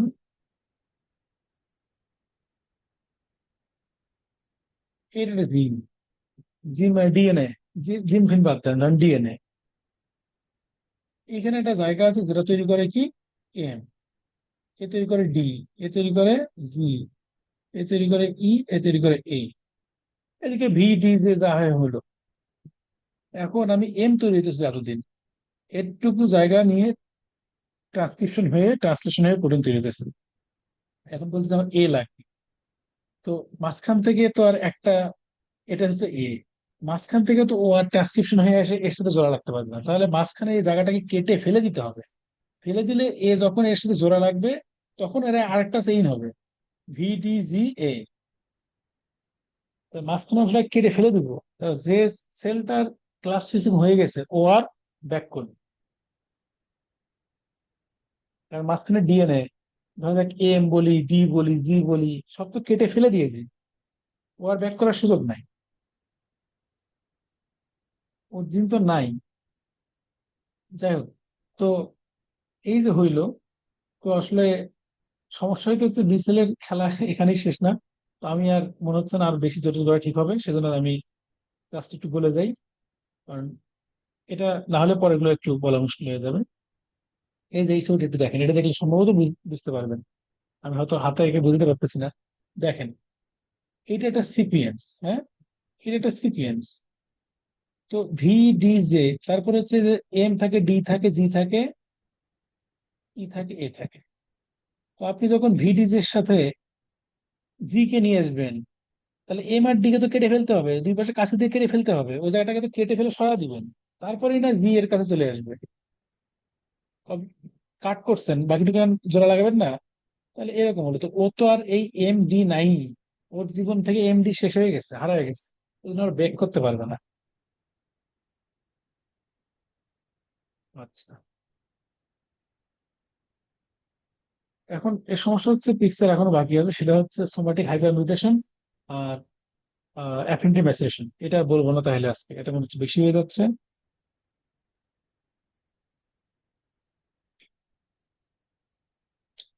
আচ্ছা, এখন এই বি সেল থেকে যে তৈরি অ্যাক্টিভ হইলো আলটিমেটলি, সেটা হচ্ছে অ্যান্টিবডি তৈরি করবে, অথবা সে আলটিমেটলি মেমোরি সেল হবে। তো এটা ঠিক করতে হবে তার, যে সে কোন দিকে যেতে চায়। এটাও বিভিন্ন সাইটোকাইন দিয়ে ঠিক হয়, যে সে কি প্লাজমা সেল হবে নাকি মেমোরি সেল হবে। মেমোরি সেল হলে সুবিধা কি, যে আপনার যখন মেমোরি তৈরি হয়ে গেছে, এই সেলগুলোতে, মেমোরি বি সেল যেগুলো, এগুলোতে যে রিসেপ্টর গুলো থাকবে সেগুলো হচ্ছে হাইলি মানে অ্যাফিনিটি যুক্ত, ওই স্পেসিফিক অ্যান্টিজেনের সাথে সবচেয়ে ভালো ফিট হয় যেগুলো, সেই সেলগুলোই মেমোরি সেল হয়ে আছে। ওই যে একটু আগে বললাম, যেগুলো বাদ দিয়ে আসলাম, সোমাটিক হাইপার মিউটেশন আর হচ্ছে অ্যাফিনিটি ম্যাচুরেশন, ওটা পড়লে এটা বুঝতেন যে অ্যাফিনিটি ম্যাচুরেশনটা কি জিনিস। সেটা যেহেতু পড়াই নাই, যেহেতু আজকে মাথা মনে হয় গরম টরম হয়ে আছে সবার, বা একটু জটিল হচ্ছে, সেজন্য ওটা বন্ধ করে দিলাম। তাহলে মেমোরি সেল হচ্ছে খুবই স্পেসিফিক রিসেপ্টর নিয়ে বসে থাকে, যার কারণে পরবর্তীতে যদি ওই অ্যান্টিজেনটা ঢুকে খুবই ভালোভাবে ফিট করে, খুবই টাইটলি ফিট করে, খুব সহজেই চিনতে পারে, খুব দ্রুত রেসপন্স করে, কারণ তাদের এক্সপিরিয়েন্স আছে। যদি নোটবুক সিনেমার সাথে মিলে না, নোটবুক তো ভদ্র মহিলা সব ভুলে যায়। আচ্ছা, এইটা হচ্ছে দেখে নিতে পারেন। এই মোটামুটি ক্লাস শেষ। অ্যালিক এক্সক্লুশন কি বলবো, বললে ক্লাস শেষ আর কি, মানে ক্লাস শেষ বলতে ইমিউনোগ্লোবুলিনে ঢুকবো আর কি। তাহলে অ্যালিক এক্সক্লুশন থাকুক, যদি এটা একটু কঠিন আলাপ, আমরা ইমিউনোগ্লোবুলিনে ঢুকি, ইমিউনোগ্লোবুলিনের কিছু সহজ কথা বলে ক্লাস শেষ করবো, নাকি রেখে দেবো ইমিউনোগ্লোবুলিন পরের ক্লাসে করবো, আপনারা বলেন আর কি। যদি মনে হচ্ছে যে বেশি হয়ে যাচ্ছে আজকে, জটিল যেটা আলোচনা হয়েছে, ইমিউনোগ্লোবুলিন পরের দিন পড়বো, তাহলে পরের দিন ইমিউনোগ্লোবুলিন এমএসসি আর কমপ্লিমেন্ট পড়বো। কি বলেন, আপনাদের বক্তব্য দেন। যে দুই চারজনই বলেন, তিনজনই বলেন, কে কি চান। স্যার আজকে থাক। তাকে এটা কে বলছেন, সুমন ভাই নাকি? না না, আমি বলতেছি আজকে বাদ দেন, ভাল লাগতেছে না আর। আচ্ছা, না ঠিক আছে, তাহলে বাদ দেই আর কি।